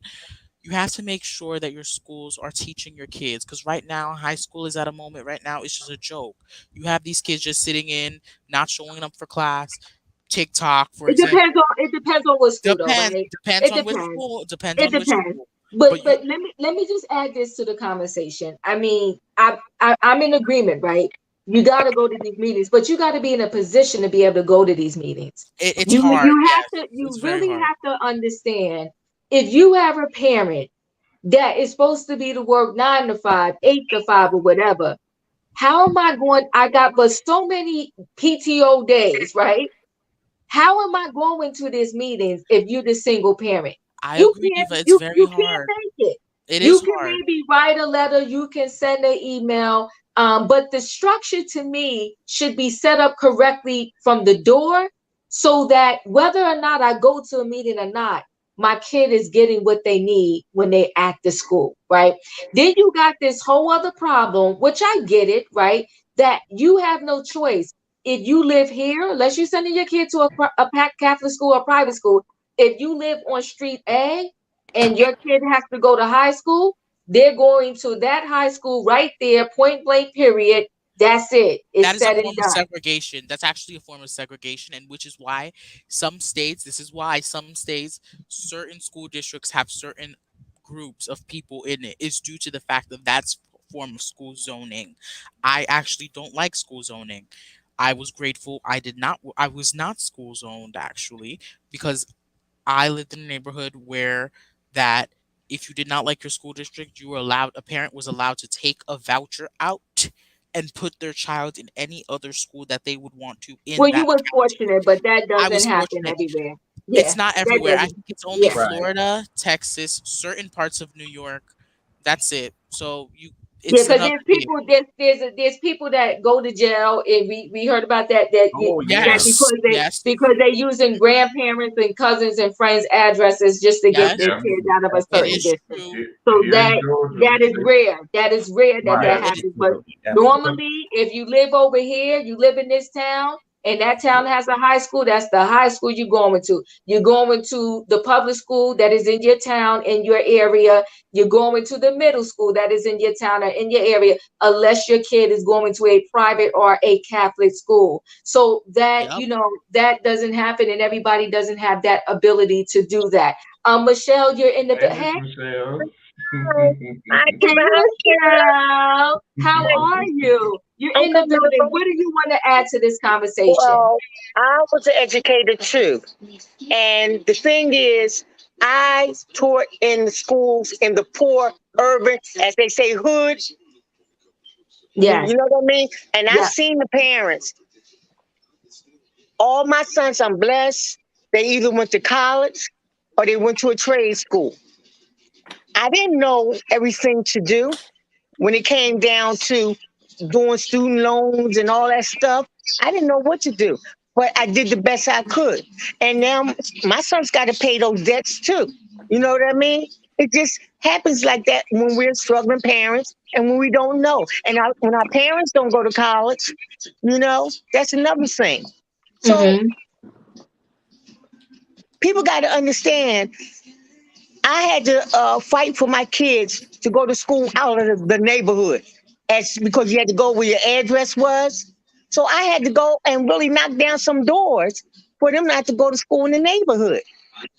You know what I mean? To try to get the best education for them as I could. But a lot of parents, some, like the guy said, but all Black folks are not lazy. I didn't like that, because we're not. Some of us will get up and try, but we still get knocked because we might not have the education, the information to be able to do these things for our children. I would love to see our kids go to school and go to college and get a degree, but unfortunately, that's not going to happen with all children, because really, like here in the city where I am, we got one school, high school, that does have that program where you can get the dual degree? The dual, yes. We only had one school for that. So just imagine everybody trying to get their child. At the while they can't let nobody in because they only allow so many to go to that school. You see what I mean? And then we have charter schools here. A lot of our charter schools are shutting down, because that was supposed to be different than public school. You know what I mean? Now they're shutting down. Now a lot of these kids got to come in and then go to public school, because the charter schools, a lot of them didn't budget their money correctly because they're not under the school district. They have their own thing going on. You know what I mean? So unfortunately, that happens. But I like Miss Felicia on the phone, talking to y'all, but everybody doesn't have nobody in their corner to work with them. True. I'm gonna be honest with you. These counselors are overwhelmed. Even I taught in And the elementary, teachers too. and let me tell you something. The kids still didn't get to see the counselor. They would come talk to me about things. You know what I mean? Because she wasn't always available. But it happens sometimes, and that's why I always said they were my children. I didn't say they was my students. I said these my kids. Yes, nice. But I was a tough cookie, but they respected me because they knew they can come and tell me anything, and I would get things straightened out for them. So my oldest son was an RA in college, because first he didn't want to be it. I had to explain to him. You know what I mean? Because I know how sometimes these boys get hard-headed, but I had to really push at him. And then he finally did it. You know what I mean? But it's not easy for all parents. It's just not easy. And so some of us you don't know what you don't know until you know it. You really don't. You don't. You don't. Michelle, give me a minute. Okay. Do you want to add to this conversation? It seems like we're not going to get to the next topic. I'm just glad to see y'all, and hope everyone have a good evening and a good weekend if I don't see y'all. Okay, bye-bye. Thank you for stopping by. Okay. All right, take care. Mo Better, I see you came off. You're beautiful. Do you want to add to this conversation? Gorgeous. Thank you. So are you? You're welcome. Thank you. I'm still waiting for Nick. You still wait. You went. Let's see if we can transition here. Okay, so guys, let me transition, because I'm gonna close out soon. But let me transition. I didn't realize that this student loan conversation was going to be so heavy, so deep, and so passionate. I appreciate everyone for your contributions on this conversation. I'm definitely going to give Felicia's information because we all need it. She's not going to get away without giving us that information. Nola Reed, you had she gave it. Okay, Yeah, I wrote it down. We put it in there again for me, Canelo. And then Nola Reeves, I think you said you had a friend that has some information. Please put that in the chat also. It's going to help everyone. Great conversation. And, we'll continue maybe with our trending topics, to have different conversations like this. So we'll close it out on a little lighter note, okay? Because Mo Better came here to talk about this Nick Cannon. So, can I just say one more thing before we move on? Just one sure, last you can. thing. Yes. I also want to say, listen, every parent don't have that opportunity. Like you were saying, there's so many kids when I was working in the school that they would come to school and I say, hey, what's wrong with you? Because I could see it on them. They were tired. They wasn't focused. Mm-hmm. So I needed to figure out what was going on with them so that they can be productive in their work. And it was because they were hungry. They had to go home, take care of siblings. Parents wasn't home, right? So Yeah. I get all of that. I understand that. But also parents, even if you don't know the resources, support your teachers because these teachers are tired. And that's why I'm no longer working in education, because for the ones of us who really care, you're taught teachers are put on the line and say you can't teach this test. But if these children don't pass this test, you're gonna fail this test. You're gonna lose your job if you don't have a certain percentage of students that score at meets, exceeds or whatever, right? The goals are, but you can't Mm-hmm. teach the test. And then you have students who, because they had learning disabilities, they were bad or whatever, when that No Child Left Behind rule came up, and they were Yeah, just that was passed on crazy. and passed on and passed on. So now Mm-hmm. you have a ninth grader and a 10th grader that you got to get to pass this algebra EOC and this geometry EOC, and they barely know simple multiplication and division. So, Yeah. we got to somehow figure out a way to revamp it, because you can have a child make straight A's all year, but because there's so much pressure on this test, they won't pass it because they need to Yeah, some pass it people in are order not to just good graduate. test takers, And then right? you have some kids that fail all year long, but they pass this test and they're able to graduate. Yeah, it's crazy. We'll talk more about this. I promise. We'll work on our trending topics day. Canelo and I. So we're Yes. gonna move on. We're gonna transition for a minute, guys. So thank you all for your contribution. And the reason why I put Nick Cannon on these trending topics, I'm disappointed. I'm overwhelmed. I'm baffled at the women that are just accepting this like it's no big deal. And I almost feel like because he somehow, I'm gonna say, appears to be, involved with all of these women and in these relationships, it's like it's almost acceptable. It's like it's trying to warp our mind, right? And it's a mockery because they're having a photo shoots, maternity photo shoots with every last one of them. It's just, I'm like, I really feel like I'm in Ridiculous. the Twilight Zone or something. Can I'm I like, answer it's this? okay. Give me a minute, but The bag give me is a minute. more Give me a minute. important. Let me finish giving the platform here for this. But I almost feel like am I in the Twilight Zone? Like every time I turn around, there's a maternity photo shoot with a different female that's having his baby. These females are acting like they're oblivious to the fact that the other woman exists and literally just had his baby. He's being reckless. I don't understand why none of the men in the community are checking him, pulling him to the side. Where is his father? I mean, I don't get it. But Diva, why you gotta be so I'll leave it cold? there. Hold on one second, because Mo Better, this is her topic. She came in here for this. So go ahead. It's your Come on, turn. You have the floor. Miss You have the Marquez. floor. Nick Cannon, Nick Cannon, may you stop your cannon. He needs to stop impregnating all these females, period. Mm-mm. People keep having these conversations saying that, oh, because he has money, that it's okay for him to have all these kids. But they're in 5 separate households. Who is really giving the adequate time as a father? Not to bring in, what's it called? Like the, kind of like the subsidiary, whatever it's called, like, They're saying that he has a disease and that he's creating blood banks to I waited so long to answer. In case he needs to use it in the future. Right. Yes, yes, For his exactly. lupus. Yes, exactly. I don't know if I believe that wholeheartedly, but he needs to stop. Dude, it's too much. And I would never lay down knowing that you had 10 other kids by different people. So here's the I gotta know. Can I defend yes, him? give me a minute. Yes, you can, Sebastian. I'll come to you next. But I gotta know, like, I'm just saying, as a female, listen, I don't care who you are in this world, especially like if you're not married or you didn't marry young, and you know you have dated. We all got played every now here and then, right? We all was the fool for love, but this is beyond being foolish. This is pure Beyond. insanity. This is insanity, okay? You might have heard a little twinkling about your mate being out there on the street with someone else, but you said, you know what, I didn't see it. I don't know this for a fact. Maybe you let it go. But these women know for a fact. They know for a fact that this man is out in these streets acting a fool, and they're good with it. Sebastian, you wanted to defend him. I don't know how, but go right ahead. Okay. We gonna see.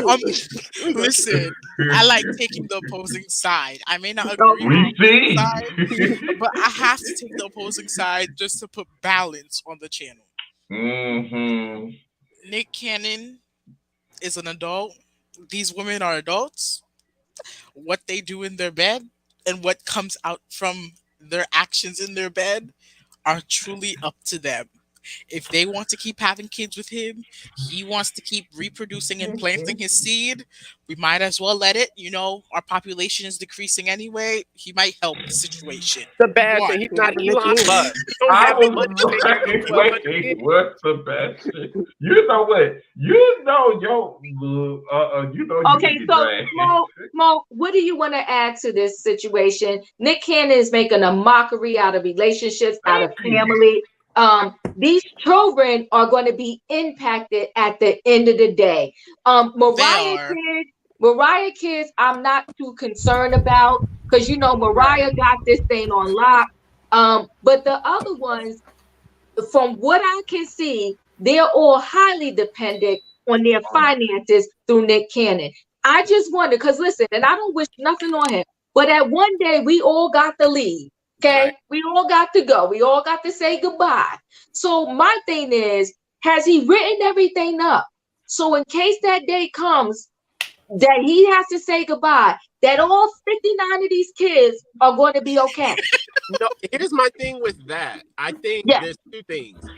As a sex addiction, and this is like, I guess, his way of acting it out, but also like, I think we were talking, you guys brought up earlier that he might have some disease. So these basically are like his donors that he's basically like investing in. No matter what he does, I don't even think he has enough money, to me personally, because there's not enough money in the world that can replace having your daddy there for you at those important moments. And I don't think he's realizing like, you're about to create a whole bunch of broken homes and broken hearts with these kids. That's going to lead to worse issues where they're going to be trying to find it in other people or other substance to fill the void you have because you couldn't put on a Trojan, do what you do, and keep it moving. And to be honest, I wouldn't be surprised if he's poking holes in these condoms and being like, oops, shit happens.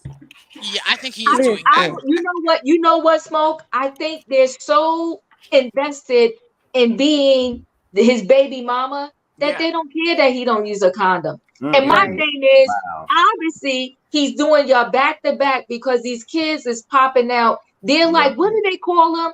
They call them Irish twins. Irish twins. Yes, Irish twins. Like, I mean, come on. Like, are you kidding me right now?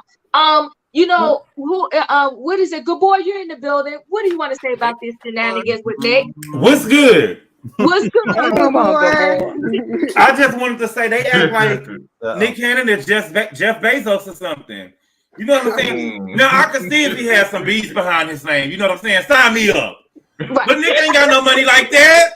Right. Nick ain't got no money like that. You know what I'm saying? No. I cannot. But I mean, Smokey. Now, Diva, I know you saved. I know you say, but he had a couple of B's, 100 B's behind his name. You know what I'm saying? Sign me up. But for Nick Cannon, them kids gonna be broke. And they're gonna be eating off of Mariah kids. They're not gonna be broke. Mariah don't know. Yeah, Mariah said no. But Mariah was already separated. Yeah, Mariah was already separating them. She was like, no, they not siblings because I'm not with their daddy no more. Don't know them. That's right. Listen, y'all. She did separate them. She's not playing them games. She's not here for the shenanigans. No, they're not meeting. They're not getting to meet. The twins are not getting to meet their other 30 siblings. Somebody said I should say 59. So I'm gonna say the other 30 siblings. The kids are not getting to meet. But you know what? She's sick of Nick Cannon. And listen, what he is also teaching them indirectly is a mess. I wonder if he would be okay if one of his daughters met somebody just like him. Whoa. And see, and there's another thing Lovely T brought up as well, like what Smoke said, that he's making these children, put them in broken homes. What the children need a father in the home. Now, don't get me wrong, things happen. Another parent he may go out and have another child. But why are you making like 19 homes when you only need 2? It doesn't make sense because now you got children that's going to resent you because you're giving more attention to these children. Mariah's children are going to come first. Who other children is going to come before the other ones that you laid down with? And then they're looking at you like, you didn't No, love listen, he's been everywhere, Canelo. Hold on a second. He's been everywhere. All of them, they're happy. They're happy with their maternity photo shoot. They're happy when he shows up for a birthday party. And they happy when he knocks on the door and said, tonight's your night, I'm sleeping with you. And they're cool with that. That's his standard. That's his standards right now. And it causes going to cause a lot of problems because what's going to happen is he's not going to have enough money to spread to all those kids. And he's probably going to be looking at Mariah kids like, oh, well, y'all got it. But that doesn't mean that you don't still have to do for me. Baby, you know what I'm saying? Mariah I know my mama got it, but what could you do for me? Mariah kids gonna be just like Mariah. Y'all saw the articles her sister put out about she don't want to give her no money. They're gonna be tight with their money. But baby, how much I gotta give you? I promise. That's my daddy's kid. You know what I'm saying? I promise you that's what I promise you she teaching them the same way. But Nick Candy, you don't know it's a baby formula shortage out here. Or what? Like this is giving me a whole bunch of messed up pH balances. Well, maybe he was responsible. Okay, everybody, all y'all pH balance messed up. And these women looking at what they're looking at is, from what I've seen, because somebody done sent me a picture. That thing is thinking, okay? So, but listen, let me tell you something. But we ain't seen the rod. Y'all ain't seen the rod. Y'all don't know how much pressure they might be under when they see that rod. Let me tell you something. I don't care how big you are. If you doing that many people, you and all of them can keep it. I'm good.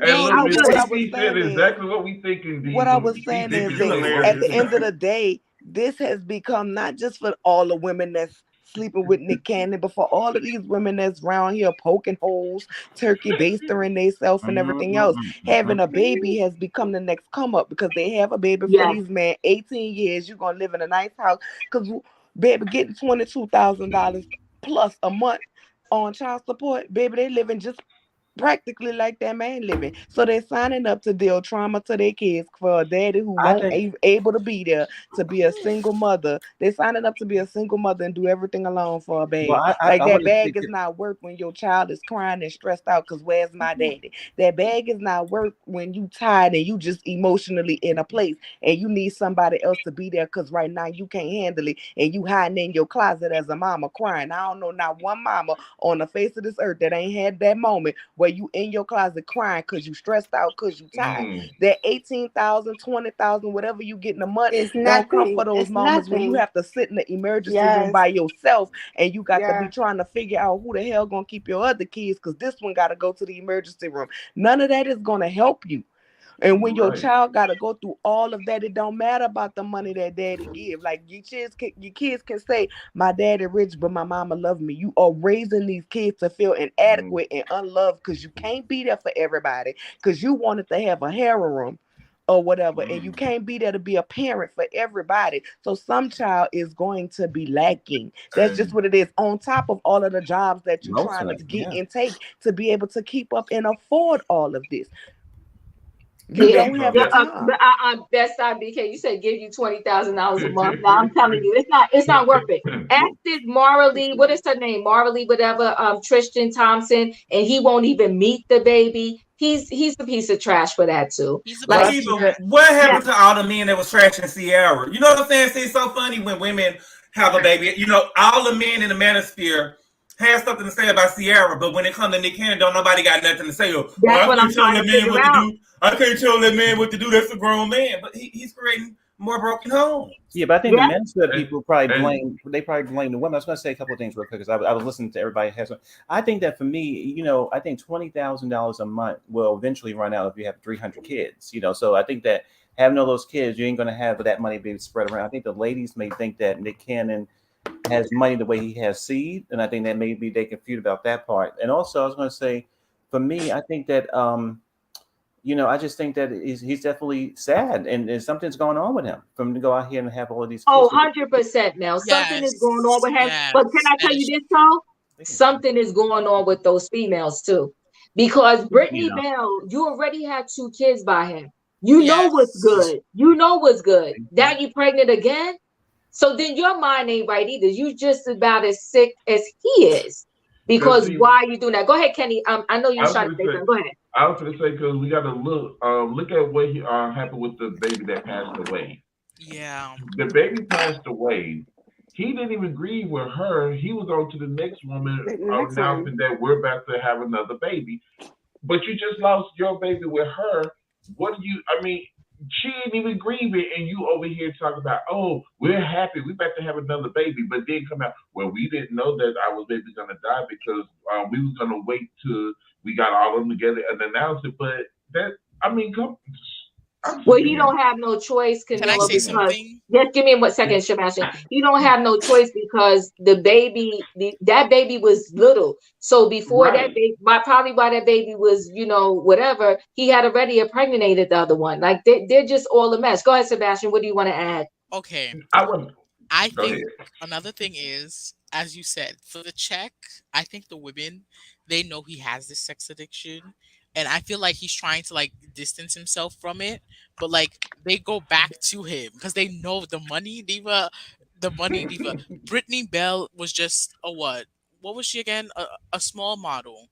But like now the fact that she would have 3 kids with this man, she knows racking $20K for each of those 3 kids. That is a lot. I don't think he's giving her that much. I'm gonna be honest with you. I think he has them all under a spell. I think he gives them what he gives them. I don't think they're getting child support on that level because I don't think any one of them has taken him to formally get child support. So I think whatever he gives them, and he probably pays for them homes, and I'm willing to bet everything I own that none of those homes are in those ladies' names, that everything is in his name. And that's the truth. They stupid. I mean, well, they stupid anyway, right? Because if you caught me once, shame on you. But if you catch me twice, then that's shame on me. You would have never came to my house to drop another seed in me again. Here go your kid. Matter of fact, I'm gonna bring the kid to the door with the bag. Because I don't even want to get weak at the knees. No, you're not coming in here. I ain't looking at you. You ain't saying nothing to me. Here go your bag. Here go the kid. I'll see y'all when y'all get back. That's it. Bye. But what about isn't he engaged to one of these? Isn't he engaged to one of these women? I think it's Brittany. Yeah. Is it Brittany? Yeah. I think it was. That's what I thought it was. Mm-hmm. So allegedly, he's not out here holding. That ain't gonna happen. Because the other girl is pregnant too. The one that has the twins, she's pregnant too. She's pregnant too. He marrying Brittany, and Brittany's a fool if she thinks they're about to walk down the aisle. Okay. Child, I need a flow chart. Well, Nick needs to just go ahead on and contact TLC and get him a Sister Wives show at this point. He does. Oh, Mariah says she's joining. Mariah says she ain't joining. We gotta close out, but we gonna move on real quick. Let me just say this. We can move to Garcelle. Let me say this about Garcelle real quick. We're gonna stop by everybody because we about to wrap this thing up. Let me say this about Garcelle. You say what? What about? Don't do that. Don't do that, Gabor. Do not do that. Don't do it. Let me do this really quickly with Garcelle. Mm-hmm. The whole situation with her son, I'm trying to find the right words to use, was not a good thing, right? Really? But let me finish. I'm gonna throw the foundation, then I'm gonna come around everybody. It was not a good thing. But all I gotta say is this: when you know that you are going to be a reality TV star, and you say to yourself that you got this platform, and you know that the name of the game is people gonna get nasty, they're gonna go gutter low. You got to be careful what environment you decide to expose your kid to and put your kid in. So I'm gonna leave it there because we running out of time. We ran out of time, but it's okay. Gabor, I will go to you. I'm gonna come to everybody. Gabor, you got your 60 seconds. What do you have to say about this? I'll go last, Diva. Let me go last. Okay, I'll let you go last. Yeah. Nola Reed, and y'all better not jump on Diva. Diva said what she said. Okay. I said what I said. Nola Reed, you got your 60 seconds. What do you want to say? Nola, don't disappoint me. Listen, let me tell you one thing. I agree with you in the sense of when you open yourself up to this, you know, they're going to drag everything from you, your mom, to your cats, your dogs, your animals. And if you got pet roaches around there, they're going to drag that too. You feel me? But at the end of the day, Garcelle, I need you to drop your nuts. I wouldn't be on the internet crying, baby. I'd have been asking for addies to pull up because what we not about to do is play with my children. No, we about to disrespect them. I just feel like at the same hand, that respect is on a two-way street. And when you come disrespectful up a one-way, understand, we going to run into a head-on-head collision because the disrespect going to get more disrespect from me. And I'm not Michelle Obama, nor am I Candy who going to just drag you to hell. I'm going to drag you up under hell. So far, the devil ain't going to even want to come visit you. So don't play with me and don't play with my children. Well, there it is. Sebastian, 60 seconds. First of all, Diana, I'm not going to say Lisa Rinna because I'm not fully sure, but allegedly her too. They had to have hired these troll bots. Allegedly, I'm going to say it. These people do not even have 10 followers. They don't even have 10. I don't even think they have 5 followers, let alone 5. And they're putting all these nasty comments on the little boy's thing. Like, no, like, leave him alone. Like, he's barely on the show. He was verbally assaulted by one of your Foxy 5. Verbally assaulted by one of your mean girls, and you guys want to come do this to the little kid. Like, leave him alone. If you have issues with Garcelle, drag her. As much as I like Garcelle, but you can drag her. You're the one. She's your colleague. Her child is not your colleague. That's it. Thank you, Smoke. 60 seconds. If I was Garcelle, I would have every single one of them geriatric heifers because they are as my kid. And Nola was right. Drag them up, under, on the side, tootsie roll, cha-cha, slide their asses up and down and mess with my kids because it's just gotten too personal. And I'm like, I understand, Diana, you're like, you may not be able to feel emotion because of the pulled back eyebrows or what do they call that thing when they stick the needle in your forehead? The Botox that you got in your my kid because that will be honestly, I feel like I hope she pulls a Monique and she has a binder full of receipts and she'd be like, here's the receipt, here's the deposit. You talking about Garcelle? Yeah. Come on now, Smoke. Come on now. You know don't do it, girl. Don't do it, girl. Garcelle has progress. She's progressed over the season. Okay, I love you, Smoke, but stop. Mo better. You have to be able to afford paper, but. Right, hold on. You got 60 seconds. What do you have to say about this? My first thing is if you want to close out your whole live, do not include Garcelle in the end with Gabor on the chat because it'll go on and on and on for forever. I know. Thank you, Mobella. I know. And I'm sitting over here clutching my invisible pearl. Because I'm scared about it. He gonna say. Second of all, Garcelle needs to dry up the waterworks, stop crying, girl, and get in your bag. Tear them BIH. Ain't no bag. Get in. Oh, that ain't no bag. Yeah, true. But get in there. Get in there. That's all I have to say. Thank you. Canelo, 60 seconds. Well, it ain't gonna take me 60 seconds. Garcelle dragged them. Horseface Lisa Renner, you're not coming back. Thank goodness. Madam Diana, we'll see you in jail. And I'm done. Okay, Gabor, 60 seconds. David, what did Kim Fields say? What happened to facts? What happened to facts? We don't know if Diana or Lisa Renner did anything. We don't know that. You know what I'm saying? And so we're gonna run with this narrative that they did something. Yes, we are. Where are the facts, though, Canelo? They're out there. Trust me. However, Garcelle ain't got no bag to get in. Only bag she got is that piece of cake. But what happened to him? What happened to him was unfortunate. You know what I'm saying? But like Diva was trying to say earlier, I mean, this is nothing new. You know what I'm saying? Tough. It's just the whining for me. I've been crying all night. It's all of that for me. You know what I'm saying? I've been crying. I can't. No, I'm serious. No, I think she was. Were you crying when it was her? Was you crying when it was Portia? Because Portia was attacked a couple of weeks ago, and there wasn't nobody. It probably was Sebastian and Smoke. But all I'm saying is, are we talking about PPP? When we crying and stuff. Yeah, baby, the kids get attacked. But those wasn't bots that attacked Portia. It was not the bots that attacked Portia. It was not bots that attacked Portia. Portia was attacked because her mother, I don't like the fact that Portia was attacked, but her mother was the one who was laughing and her father was co-signing. Yeah, I like that the fact that she told the little boy to go F off. That's why she was getting attacked. So I don't like that fact that Portia was attacked. It's not right. I don't either.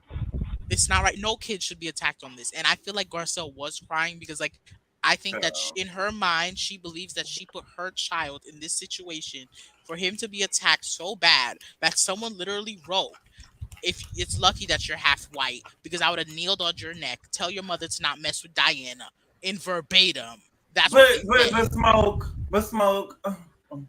Can we, Sebastian? I mean, that wasn't Smoke. I'm sorry, Smoke. That wasn't you, Sebastian. But Sebastian, y'all want to hold on to that. I want to talk about the crackhead comments that they left under his post that Garcelle gave to people. Garcelle is the one who got on the show and told the people that the boy was doing drugs and stuff and was in and out of rehab. Okay, and stuff. What's wrong She with that? gave them what my whole thing is. My whole thing is the boy is crying. So you mean to tell me, Sebastian,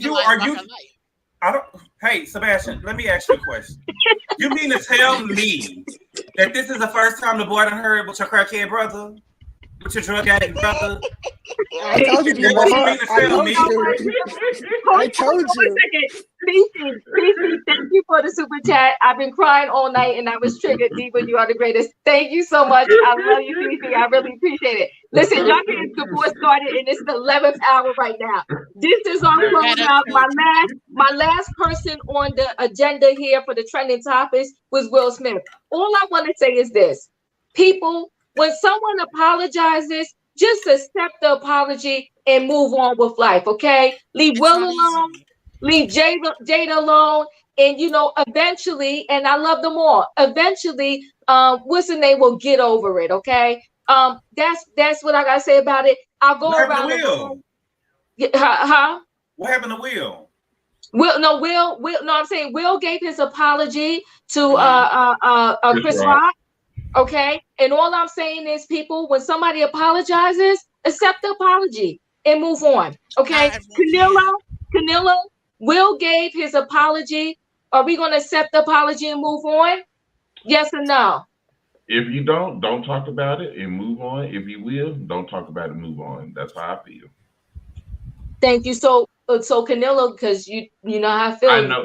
No, listen, Canelo, hold on. Me and you got a vibe here, Canelo. Me and you got a vibe. Should he forgive Will Smith and let it go? He should forgive because he gave his apology. He should move on. Thank you. If not, shut up and move on. That's what I'm saying. All right, thank you.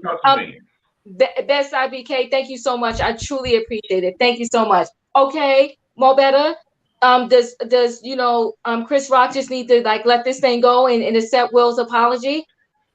No, because you're not gonna punk me until I get my one. No.